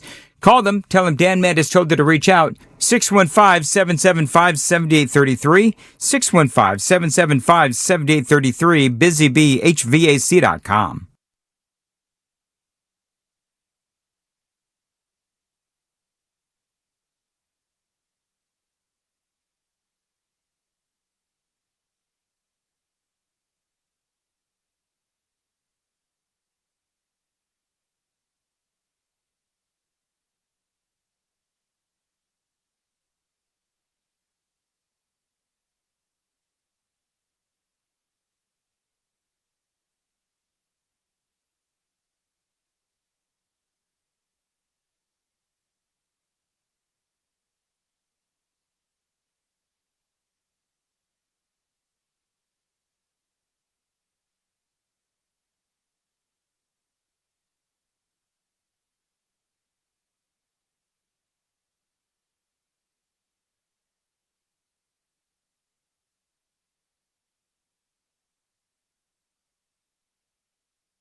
7:58, Nashville's Morning News. Joan, do you have a favorite Gary Sinise character? Mine is going to be Lieutenant Dan. Do you have a favorite movie that he's been in? I mean, he's been in a ton, and television too. There were a couple of other movies that I remember loving him in. I'm going to look him up because it just doesn't come to me right away. Read some of them, Sam, if you would, because Sam pulled up his IMDb. And he's done a lot of directing and a lot of movies as well. A lot of variety of things. Yeah, IMDb is going to say that his top role was in Truman, where he played the 33rd president, Harry S. Truman, following the death of Franklin D. Roosevelt. George Wallace, which was a TV miniseries, following Alabama Governor George Wallace through segregation and presidential elections. Forrest Gump comes in at number 3. And then he directed and starred in Of Mice and Men from 1992. A Midnight Clear, directed by Keith Gordon. Jack the Bear, The Stand, Apollo 13, where he plays astronaut Ken Mattingly. All right, so we can't be late. So we'll leave it there because he's going to join us after the news. I know I did ask. It's what I do. After the news at 8, we've got Green Mile. Yes, the Green Mile. How's that on his top 10? Wow. Right. That's the thing. He's so talented. Yeah. So I'm gonna ask him. I'm probably asked him before, but I have like the memory of a goldfish. What is his favorite role? Also, we're going to find out what the Gary Sinise Foundation has been up to. He of course plays bass in his band as they go off and they travel to military bases across the world and play for our military as well. So he's a busy guy. He's going to be with us coming up next on Super Talk 99.7 WTN.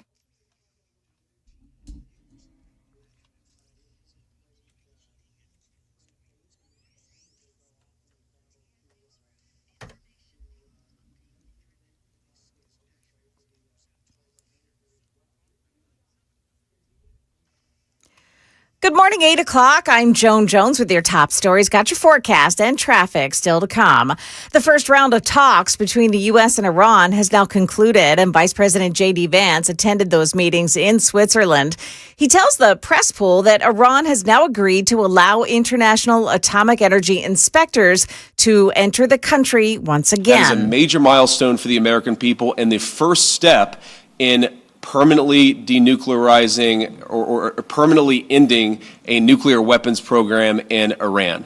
Other issues being hammered out, too. Here's ABC's Tom Sufi Burridge reporting from Switzerland. Vice President J.D. Vance saying there's been that mechanism for trying to keep the Strait of Hormuz open to deal with demining issues and another mechanism for deconflicting the war in Lebanon, which was really threatening to derail the memorandum of understanding signed by President Trump just a few days ago, saying there'll be enhanced communication. But critically, Israel is not part of that group. Those talks will pick up again tomorrow. 5 people arrested in Sumner County after an investigation by the TBA's Human Trafficking Task Force.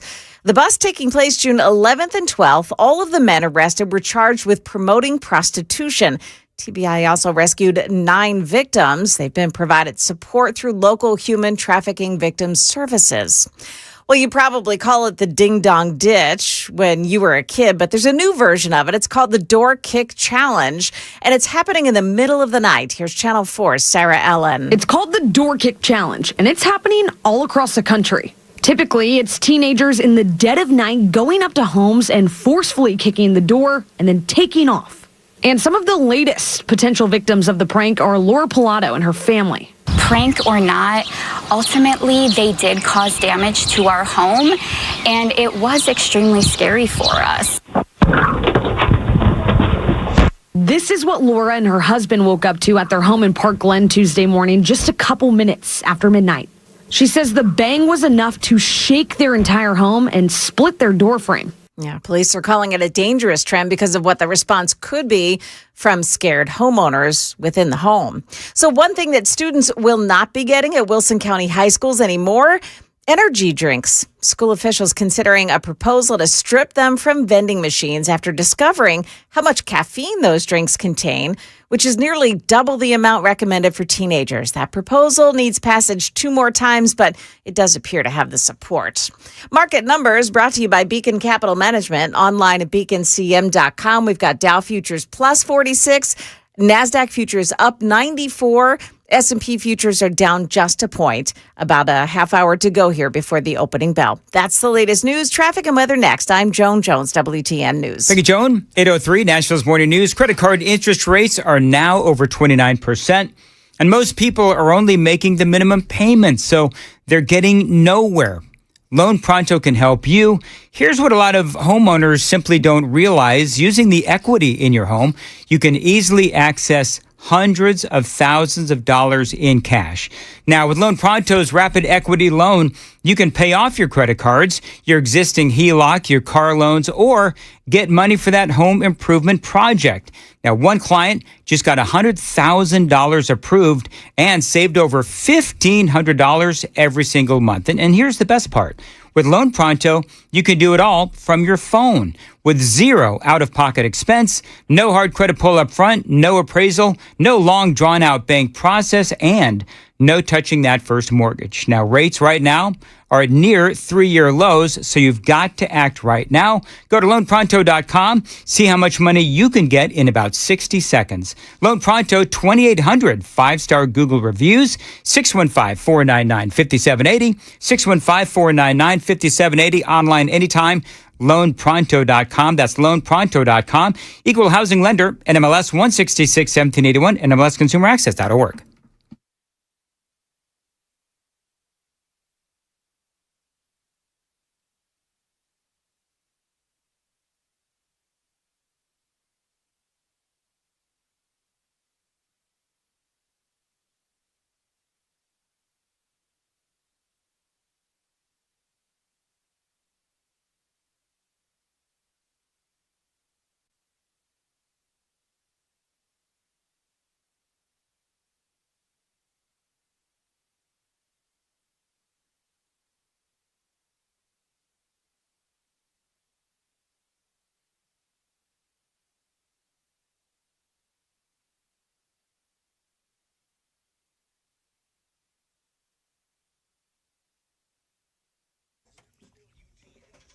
It appears they may have cleared that accident this morning on 40 westbound at the Davidson County line. Traffic is still very slow, but we don't have the emergency 3 lanes still blocked off. In Bellevue on 40 eastbound before Old Hickory Boulevard West, a crash takes out the right shoulder. Franklin I-840, the eastbound off-ramp to I-65. That ramp is partially blocked off by a traffic accident. South Nashville, 24 east at Murfreesboro Pike. Watch for a crash there in the right lane. Traffic every 10 minutes every morning on Super Talk 99.7 WTN.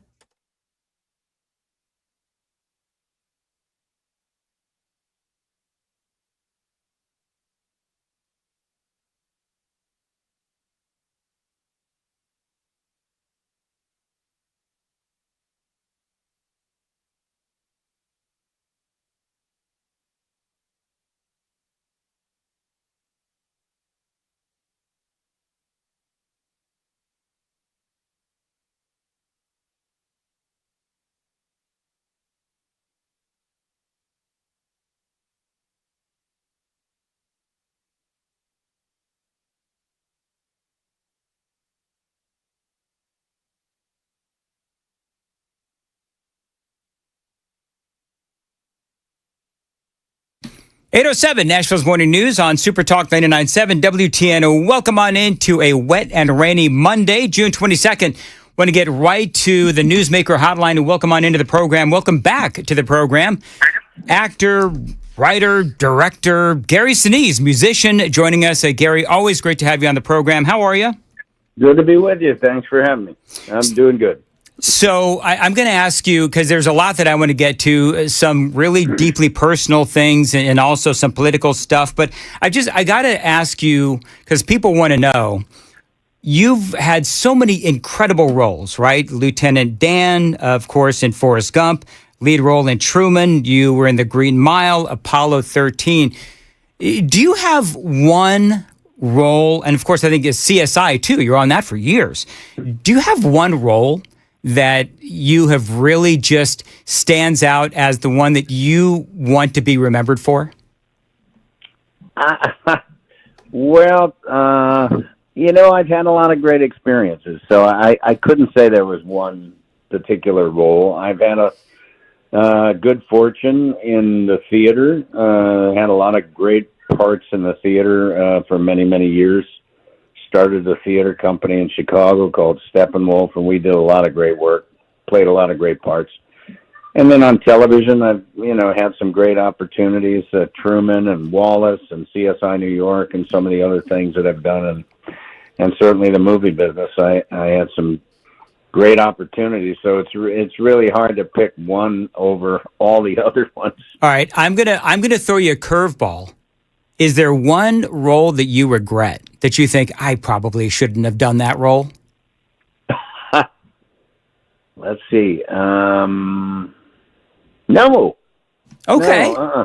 No, I mean, when I think about it, no. I mean, there are certain experiences where they were a lot more fun making the movies than maybe some other ones, but generally, there's nothing I wish I'd never done or anything like that. You can't look back at it. Everything adds up. You learn from maybe things that maybe didn't work out as well as you wanted, but you press on, do something else later, and you learn from the experiences. Because a lot of these movies, I mean, Green Mile, Truman, certainly Forrest Gump, always on TV. We got 100,000 channels out there. When you're channel surfing and you see one of your movies, do you stop and watch? Well, I don't see them that often. No. Wow. Like you said, Forrest Gump seems to be on quite a bit, on some channel somewhere.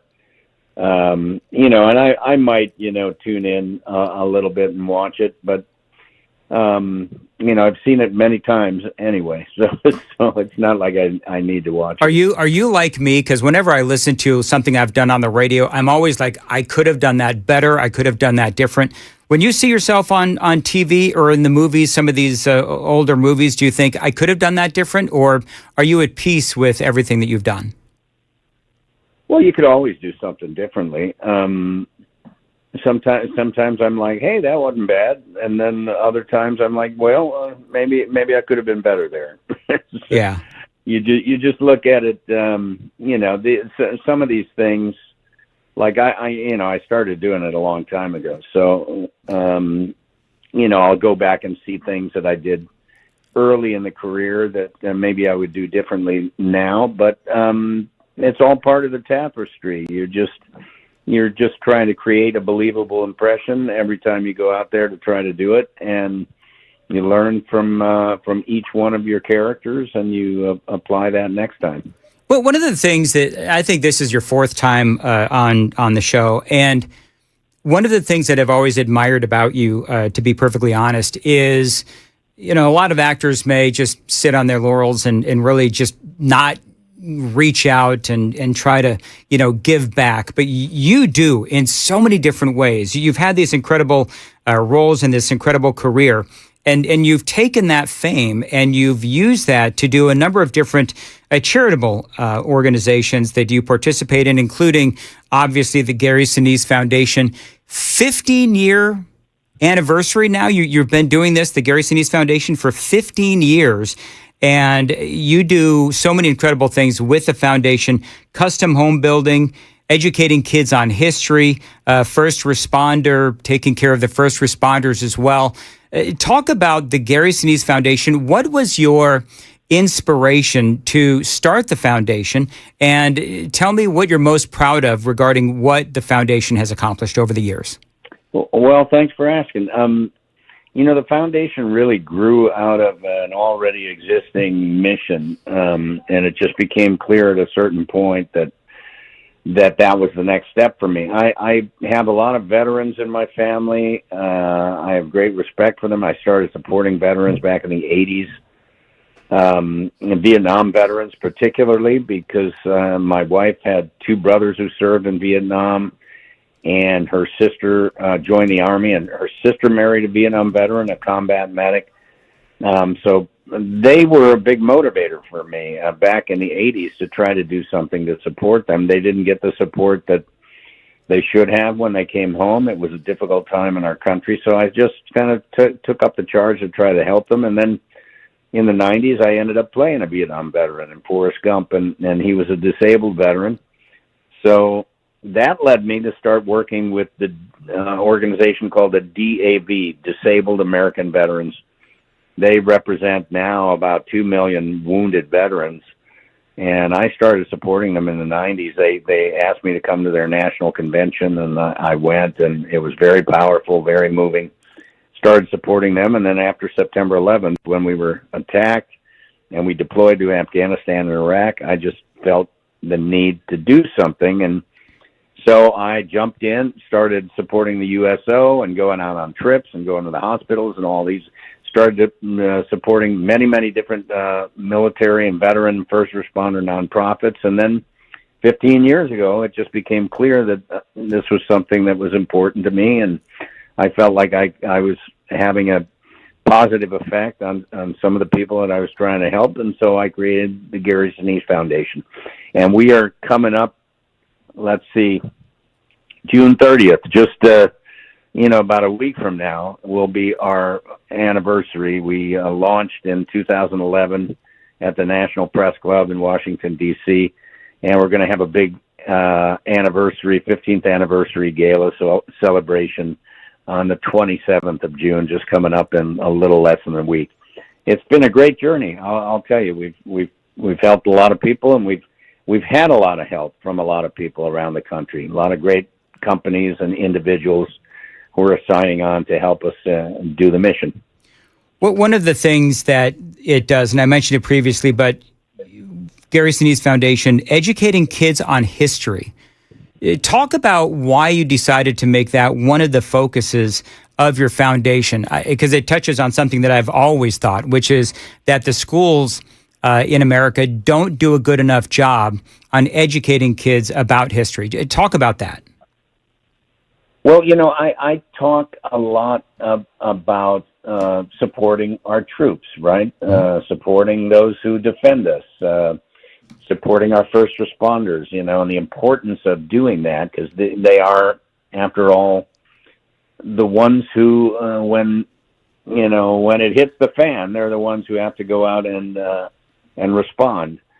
And, having a lot of veterans in my family and watching what they went through, I just felt it was important for me to do something to help. And so I talk a lot about, the need to do that, but I felt education was always going to be something that was going to be a part of the mission statement of the foundation.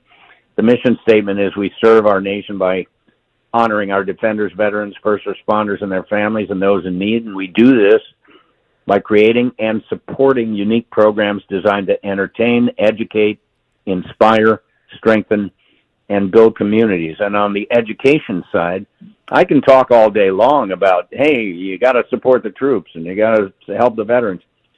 But if young people don't really understand why they should do that, and what the importance of doing that is, and what it is that our military and our first responders actually provide for us, then, trying to get them to actually support may be a little more difficult. So we want to provide opportunities for students to travel with veterans, get to know them. We've sent hundreds of students down to the National World War II Museum in New Orleans, and we pair them up with World War II veterans. So you've got a 16-year-old kid traveling with a 95-year-old World War II veteran who served at the Battle of the Bulge, and they get on the airplane with them. They travel there with them.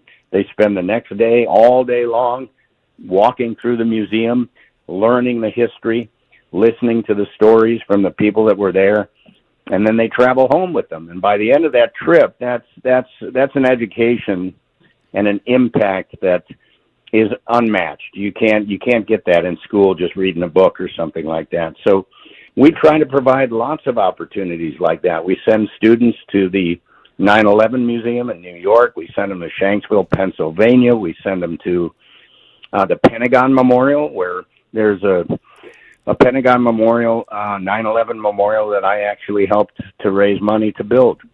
and we send them there to learn about what happened on September 11th at the Pentagon. These are important things, and we just want to provide extra opportunities for students to learn what it takes to keep us safe and free. I love that you are working on this from a historical perspective and educating the next generation. America, 250 years old. As somebody who has a deep interest in history, just, I don't know, just give me your thoughts on America at 250. Well, I'm very excited. I'm actually going to be doing a couple of events. July 3rd, I'll be part of the Capitol Concerts event in Washington, D.C. at the Capitol. Each year on Memorial Day, I'm the co-host of the National Memorial Day Concert, and that's produced by Capitol Concerts. They also do a July 4th event. But this year, their July 4th event is going to be on July 3rd because there's a gigantic freedom event. I can't remember what it's called, on July 4th. In Washington, D.C., and both Capitol Concerts and that event have asked me to come and narrate. So I get to go and do that. And, so much of it is about celebrating our 250-year history as a country. Look, this is a great country. I love the fact that, we've survived for 250 years, and I'm looking forward to the next 250 years. I won't be here, but the next several generations are going to get to participate in in the greatest nation on earth that has provided freedom not only for the citizens of the United States but around the world. If you travel the world and you see the cemeteries in places like Normandy and Italy and some of the different places where Americans have fallen in defense of freedom, it really gives you a great perspective, and it makes you value your own freedom all that more. And this is the Constitution and what our founders set up for us is something worth protecting and defending. And I'm grateful to the people that do that. Gary Sinise joining us here on Super Talk 99.7. Gary, one of the things that you and I have spoken about in the past is the passing of your son, Mac. He died of cancer in January of 2024. And he was a musician just like yourself. And after Mac passed, there was, I guess, a trove of undiscovered music that was found. And now your team is putting his music together. And last time we had John, we played part of a track. Some new music from Mac Sinise has just been released for Father's Day, here right around Father's Day. And I got to tell you, I really like it. I'm gonna play a little bit of this one song called Walk Before You Run. Raise your hands to the sky. Learn to live before you die. There's always something missing. When we talk before we listen. Now, of course, you, bass player for the Lieutenant Dan Band, and you're a musician, obviously, in your own right. Talk about your feeling as a dad when you have been discovering Mac's music that he put together before he passed away, and how proud you must be that you've been able to put all of this music out now. Oh, it's incredible. I play bass on that track that you were just playing there, and that particular track, Walk Before You Run, that began when I found this, Mac kind of improvising some stuff on his guitar, and recording it. And then I found in his journal a whole lot of lyrics for a lot of songs that he was working on. And one was called Walk Before You Run. So I teamed up with some of my band members and I said, we're going to make a song out of this guitar thing that Mac is doing and these lyrics that he wrote. And I teamed up with Dan Myers, who worked with Mac on, or worked on some of the music that was on Resurrection and Revival Part 2. That's the name of the record.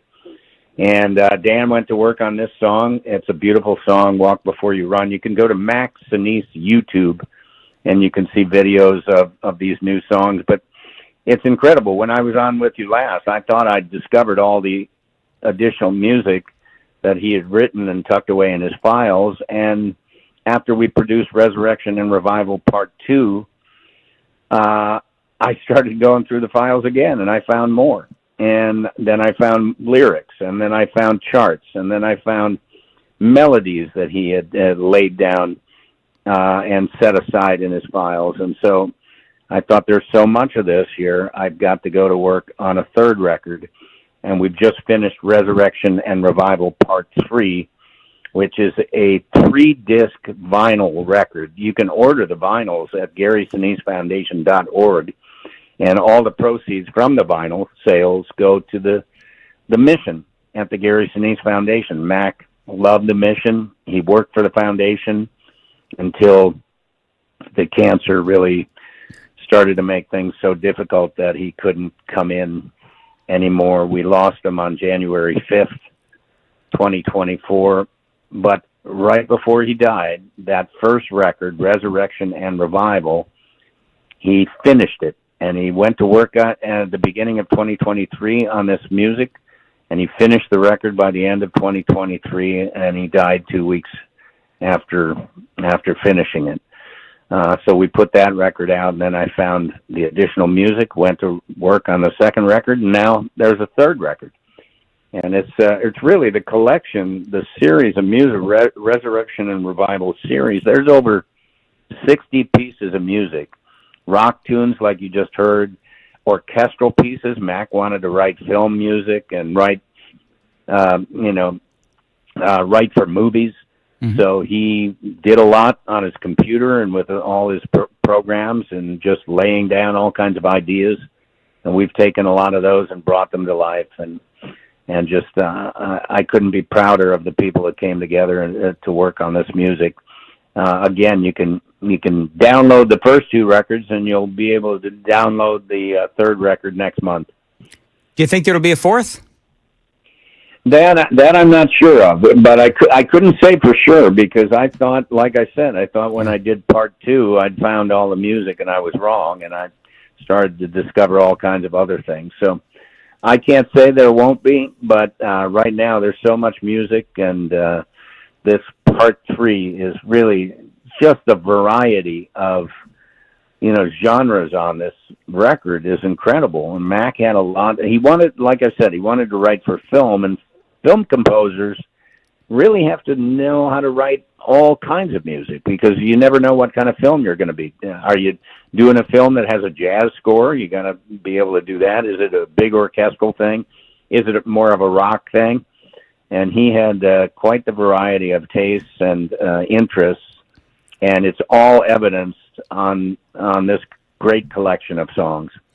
Well, I got to tell you, congratulations on an amazing career, and clearly you raised an amazing son in Mac. And people are asking, do you have any acting projects lined up? What are you focused on these days as far as your acting career?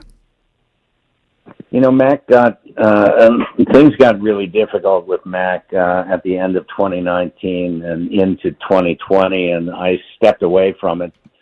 I've been blessed. I've had great success in the movie and television business, and I could afford to kind of step away and just focus on trying to help Mac. And I haven't gone back to it since. I've been very fulfilled doing the mission of the Gary Sinise Foundation.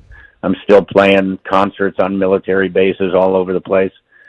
I can't say that I won't go back if the right thing comes along. Mm-hmm. I'll definitely consider it. There are a couple of projects that I have kind of in development with a couple of other people that I may do something in. But at this time, the mission is the Gary Sinise Foundation and what we're doing there. And it's very, very satisfying to be able to go out there and take the success that I've had in the movie and television business and do some good with it to help these people who deserve our support and deserve our help. If the Lieutenant Dan band plays somewhere in Middle Tennessee, can you let me know, or have your people contact my people so I can come see you?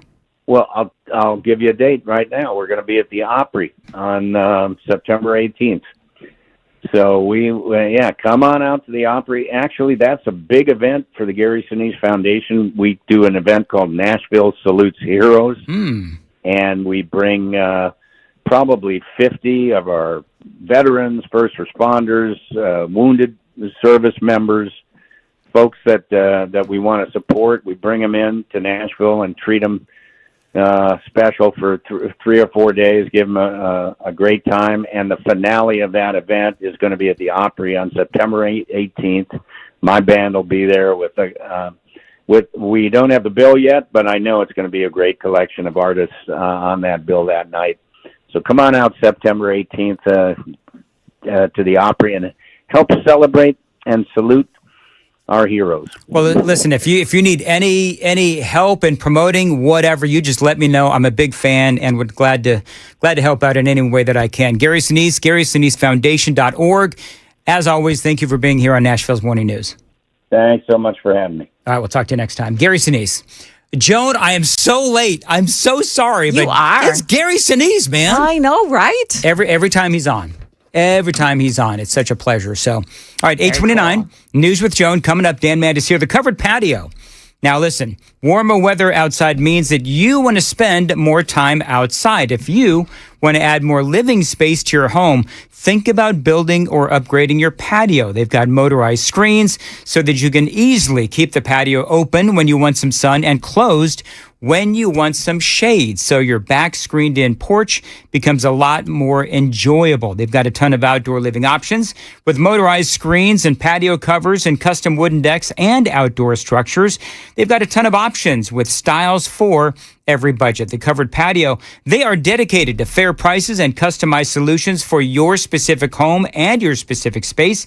So enjoy your home a lot more with an incredible patio upgrade from the Covered Patio. 615-695-2407, 615-695-2407, online thecoveredpatio.com.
So we've got some things happening on the roadways this morning, and a lot of it is caused by the weather that we're experiencing. In Bellevue, 40 eastbound before Old Hickory Boulevard West, that's exit 199. Watch, that's an accident involving a tractor trailer into a rock wall. The crash is in the right shoulder now. The right shoulder is blocked off by it, attracting a lot of attention. 840 eastbound in Franklin, the off-ramp to I-65 partially blocked off by an accident.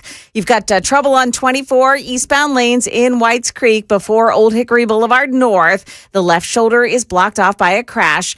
That's at exit 40 there. You also have one at Ascension St. Thomas. This is 20th Avenue at Hayes Street, Old Hickory Boulevard in Hermitage. Watch for a crash at Andrew Jackson Parkway. One more in Edgewood. This is on Shelby Avenue at South 5th Street. And that is traffic every 10 minutes every morning on Super Talk 99.7 WTN. Think of Joe in 835. Dan Mandis here, lifelong dog owner. I have seen all kinds of behaviors with my animals, and I bet that you have too. So if you've got a dog that needs some behavior training, my buddy Jeff and his crew at Ridgeside K9 Nashville, they can help you. Now, I do call these folks the dog whisperers, and they have helped thousands of dogs and their owners over the last 25 years solve behavioral issues.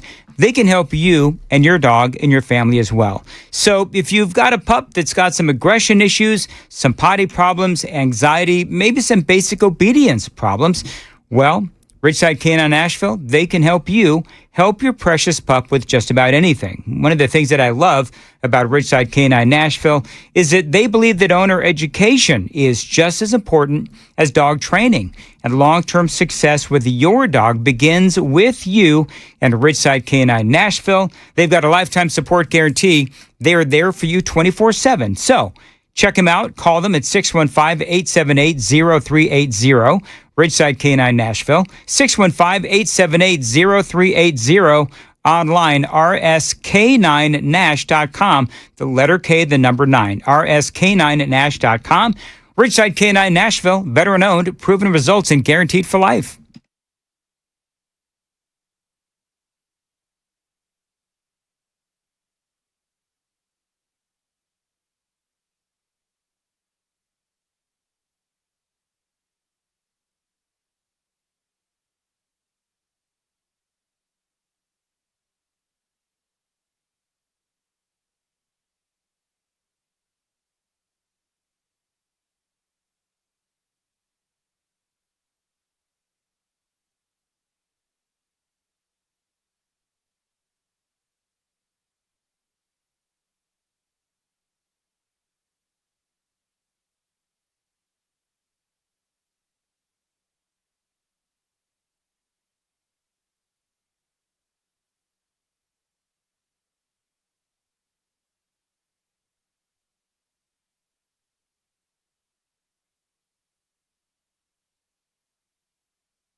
I don't know, Chris, who is watching the clock in this store this morning? Yeah, what's going on? Good Lord, man, it's like 8:40. I don't. What's listen, up, Dan? When you have Gary Sinise on, you're allowed to go long. Is all I'm saying. I had to Google a picture of Gary Sinise to figure out who he was. Oh, I hate you. Kidding me? You're No, I'm just being a jerk. I'm just being a jerk. I was going to call you a jackass. No, I thought it was an awesome interview. So great to see you. Great to see you as well. I walked in and I said to Dan, who's more tan? And then I looked at Dan and I went, oh, it's me. Yeah, it is you. Do you know why? Are you wearing like Do you know why? SPF 1000? He What was are you keeping doing? his shirt on the beach. What? Yeah. He didn't want to present on the sands of Florida. I also wore a hat. Nothing would ruin your vacation faster than having all the girls at the beach flocking to you and Amy be like, Dan, come on, put the shirt back on. Because that's what would have happened. That's exactly what would have happened. Body by contours. I'm so excited to be back. Body by dark chocolate. This is my addiction is dark chocolate. That's what I mean. Okay. That's people. I see Sam still has a dirty mind. Anyway, go ahead. I'm excited please. to be back. Yeah, me too. I'm like downright giddy to be on the air today. Are you giddy? I was like, dude, I was dreaming about work. Dreaming about like not a nightmare, but a dream. I don't know if people understand this. I love this job so much. Mm-hmm. Like I'm truly grateful for being able to work here. Yeah. That like by day 4, I was like, I'm beginning to feel guilt. Like really? I'm like, okay. I'm like we've had a great time. Like time to go. And I really did check out. I would occasionally at the end of the night I would dip my toe in the pool and see what's going on. Sure. Joan was worried that she was going to have a slow news week. Did you remember that? Yeah. She said to me that was one of her fears before I left. It's like, I fear that I'm going to have a slow news week. No. Dumb. It was a good news week. I think I left you a couple of listeners. Just a few. I think Joan gained me some listeners. People are going to show up and they're going to be like, "Where's Joan?" I'll be like, "She'll be back." People love Joan. People love Joan, and she's awesome, and she did a great job. From what I understand, I was the guy. I am unabashed. I am. Do you know what Riker did? Riker, he and I are. I kid you not, sitting on the beach. I am on my phone reading news because that's what I do. I like reading news. Hashtag sad. Go. He looks at me. I kid you not. He looks at me and he says, "Do you always read politics?" But he did it with that certain like 12-year-old, almost 13-year-old eye roll in his voice. Yeah. You know what I mean? You'll get there at some point, Chris. And I said, yes, because I enjoy it. It's not because I'm addicted to my job or anything like that. I enjoy.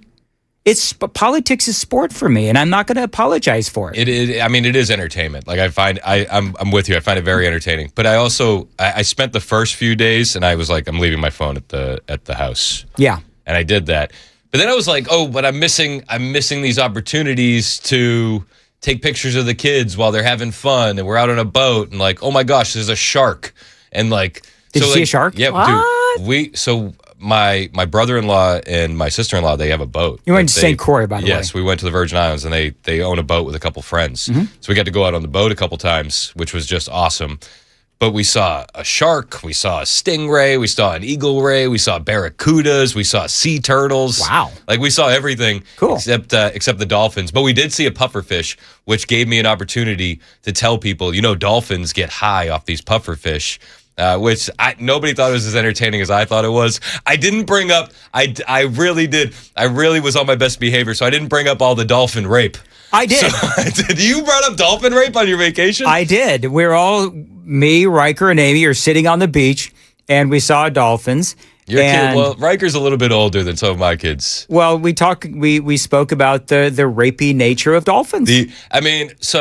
The only rape epidemic that I spoke about on vacation was with my father-in-law when we were talking about what's happening in England. Sure. But I think that the less spoken about rape epidemic is what's happening in our oceans. Yes. With the dolphins. Yes, there you go. And luckily Riker had no clue. He's just like, okay, whatever. They get high and they rape. Maybe they've been trained by the Pakistanis. So we didn't see any of that. I was like, it's funny. I would have if we had seen, we saw a barracuda and we saw a little shark and we're like, yeah, they're fine. They're not even coming near you. Don't worry. And then if we had seen a dolphin, I would be like, out of the water! Get out of the water! Sharks are okay, but stay away from the dolphins. Yeah. When you saw the barracuda, I've got to ask this question. Did you say, ooh, barracuda? We did. See, Joan? Joan knows. Everyone I knew did. it. Everyone did. All right, very good. But no, dude, it was an awesome time. Did you have a good Father's Day? Yeah, it was fine. It was fine. Yeah, it was great. Just Yeah. yeah. Yeah, it's fun. Great Father's Day. What'd you do? Nothing. Well, that's good. It was the best. Okay, so because we got in at like 1 a.m. We got back to Murfreesboro like 1 a.m. Saturday. So do you do what I do? Do you try to cash in on Father's Day? No, you don't? I actually let my wife sleep in. Okay. I went and picked up our dogs from James Gang. Shout out to James Gang. And we went and picked up our dogs from Mr. Jimmy. Me and Bishop did, while everyone else slept in. Because here's the thing in St. Croix that they don't tell you about. Nobody has like screens on the windows because people like the views in the sun. Right. But you're up at like 5:45 because the sun is shining so brightly. Okay. So all the kids slept in, like most of them. Everyone except Bishop. Bishop has got like an internal clock that, no, it doesn't matter where he is. He's up at 6 a.m. That's either great or terrible depending on your perspective. It's nice to see him in the morning before I leave for work. But so he was up and we're like, let's go get the dogs. Yeah. And I cooked breakfast yesterday morning too. Oh, nice. Yeah. Okay, very good. Corned beef hash for the win. Corned beef hash for the win. Nice. Okay. I'm a corned beef hash connoisseur. All right, very good. It was perfect. I tried to cash in, Joan, on Father's Day. Cash in as in? As in, honey, my shoulder's really, they're kind of hurting. You know, it's That's cheap. Could you, And she saw right through that. I know she Could did. you rub my shoulders? Could you like give me a foot rub or something? Go get the peppermint cream and all that stuff. Mm-hmm. And she paused. Amy paused, and I said, #Father's Day. And she walked out of the room. Yeah. There you go. Yeah. See? Yeah. That tracks. So you asked me, Chris, how was my Father's Day? It was absent foot rubs and shoulder rubs. But that's okay. It's probably because you asked for peppermint cream in June. What the hell's going on there? That's a winter cream. I'm sorry. Why is your mic on? You asked for peppermint cream? Foot rub, peppermint cream. Yeah. That's a June? thing. But in June. I could see that being a thing in like... A peppermint cream foot rub is fine any time of the year. I don't want What is wrong with you? I don't want any kind of cream near my feet.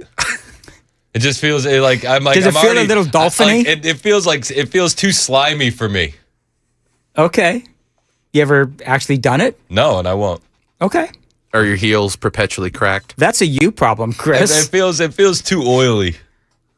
So I was at the Joan salon. immediately trying to switch the subject. I was at the salon, 2 days ago, Yeah. and there were men like getting their nails done and Pedicures. What? Pedicures. No, there were manicure men, like men getting manicures. Okay. It doesn't for me, I think that's weird. Yeah, I'm with you.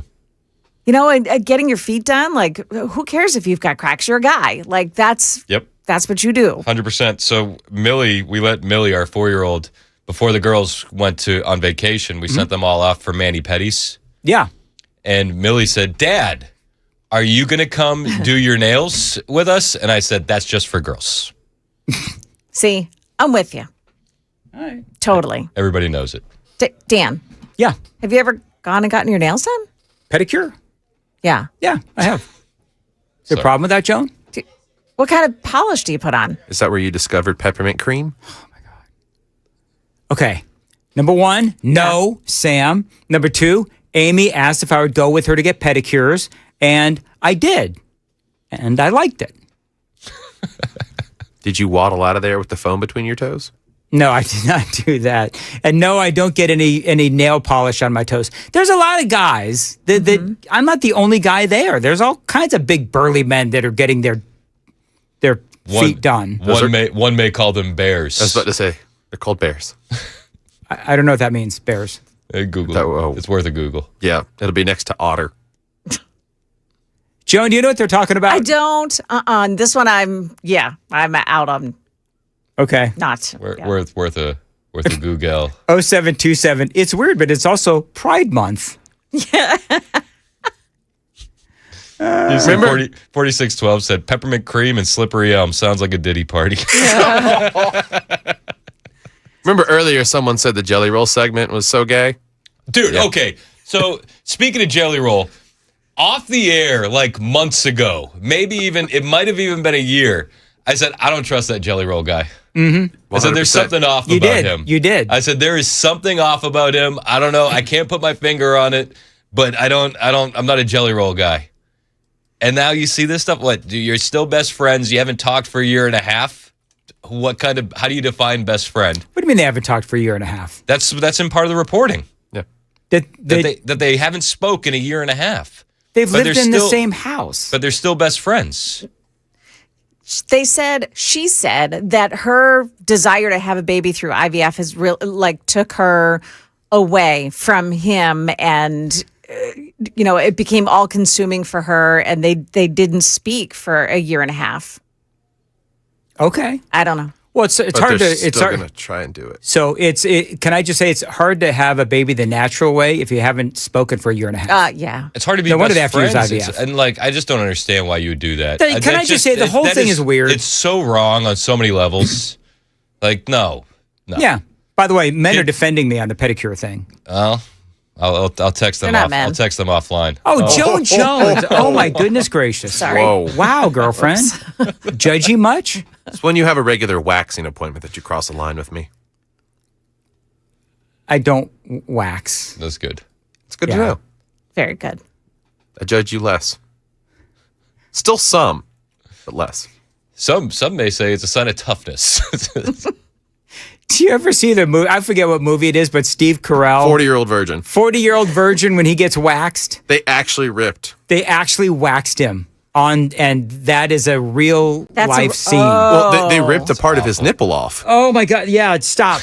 That's don't need to. awful. Yep. Oof. Oh, that's so awful. So awful. Did you remember your balm for Florida? My balm? So that your sun shirt didn't rub against him. Nipple balm. Nipple? I don't know what nipple balm is. Well, shut up. Why do you do this? By the way, the reason I love you, Sam.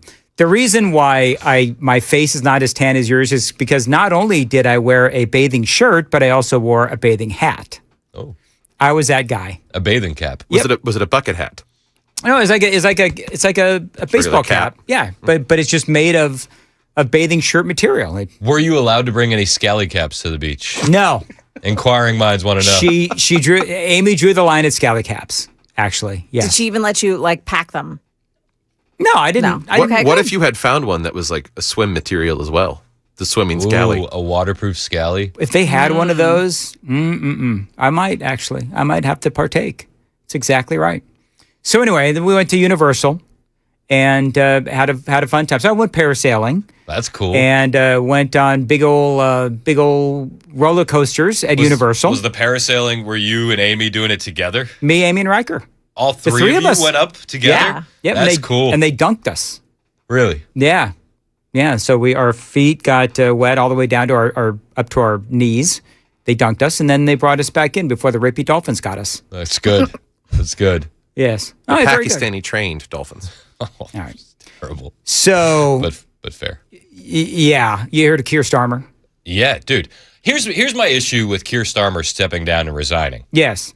That this is going to be like that moment where they go, see, something was done about it. Accountability has happened. Keir Starmer's resigning. And it's going to be like a pivot point where they really do try to move on from the rape gang stuff. Mm-hmm. And I'm of the opinion that you actually need nooses in this situation, and that this is treason against the British people, and that. Joan, do you have that audio bite? Joan, do you have that audio bite of Keir Starmer? They triggered me I think it was in the 6 or the 7. Looking for it. I think heads need to roll. Keir Starmer actually said, I did everything for the. Go ahead, play it, Joan. All right, here we go. Oh, there we go. That's not going to play. Darn. Oh, no. I know why. Stay right there. Don't move, okay? I'm telling you, don't move. Okay. It's going to be hard when I have to go to the bathroom, but whatever. Oh, has man. been about putting the country Let's start I at the love. beginning. Every decision I've taken has been about putting the country I love first. That is why I will resign as leader of the Labour Party.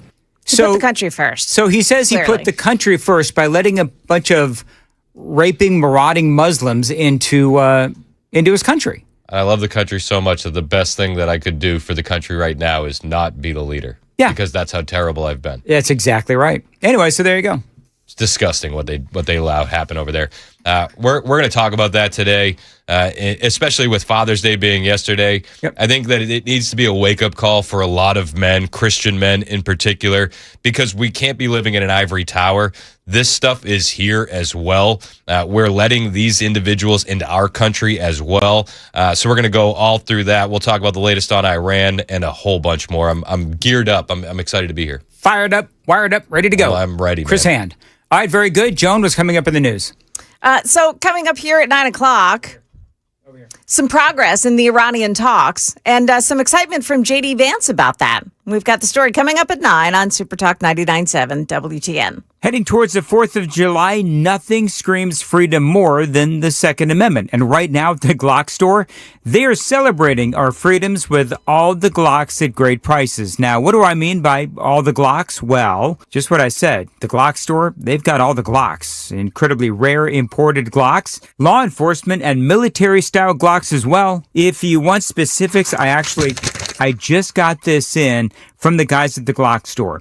Currently, they've got the European Hunter G45, the Thai Commando G19, the French military G17, the FBI issue G19, and the super rare Gen 5 Cutaway Euro Edition. Now, their slogan is, all the Glocks in stock, and clearly, they mean it. So, if you're a handgun fan, it is worth a visit just to see all of these incredible Glocks. You can try them out as well. They've also got, by the way, the pre-built customs, fully decked out with the best optics, performance triggers, weapon lights, and a whole lot more, all designed to work seamlessly together and at prices significantly less than if bought separately. All the best brands and all the best prices. They really should change the name to the Glock Superstore, but they've been in business for over 30 years, so I don't see them changing their name anytime soon. It is the Glock Store, minutes from the airport and worth the drive from anywhere.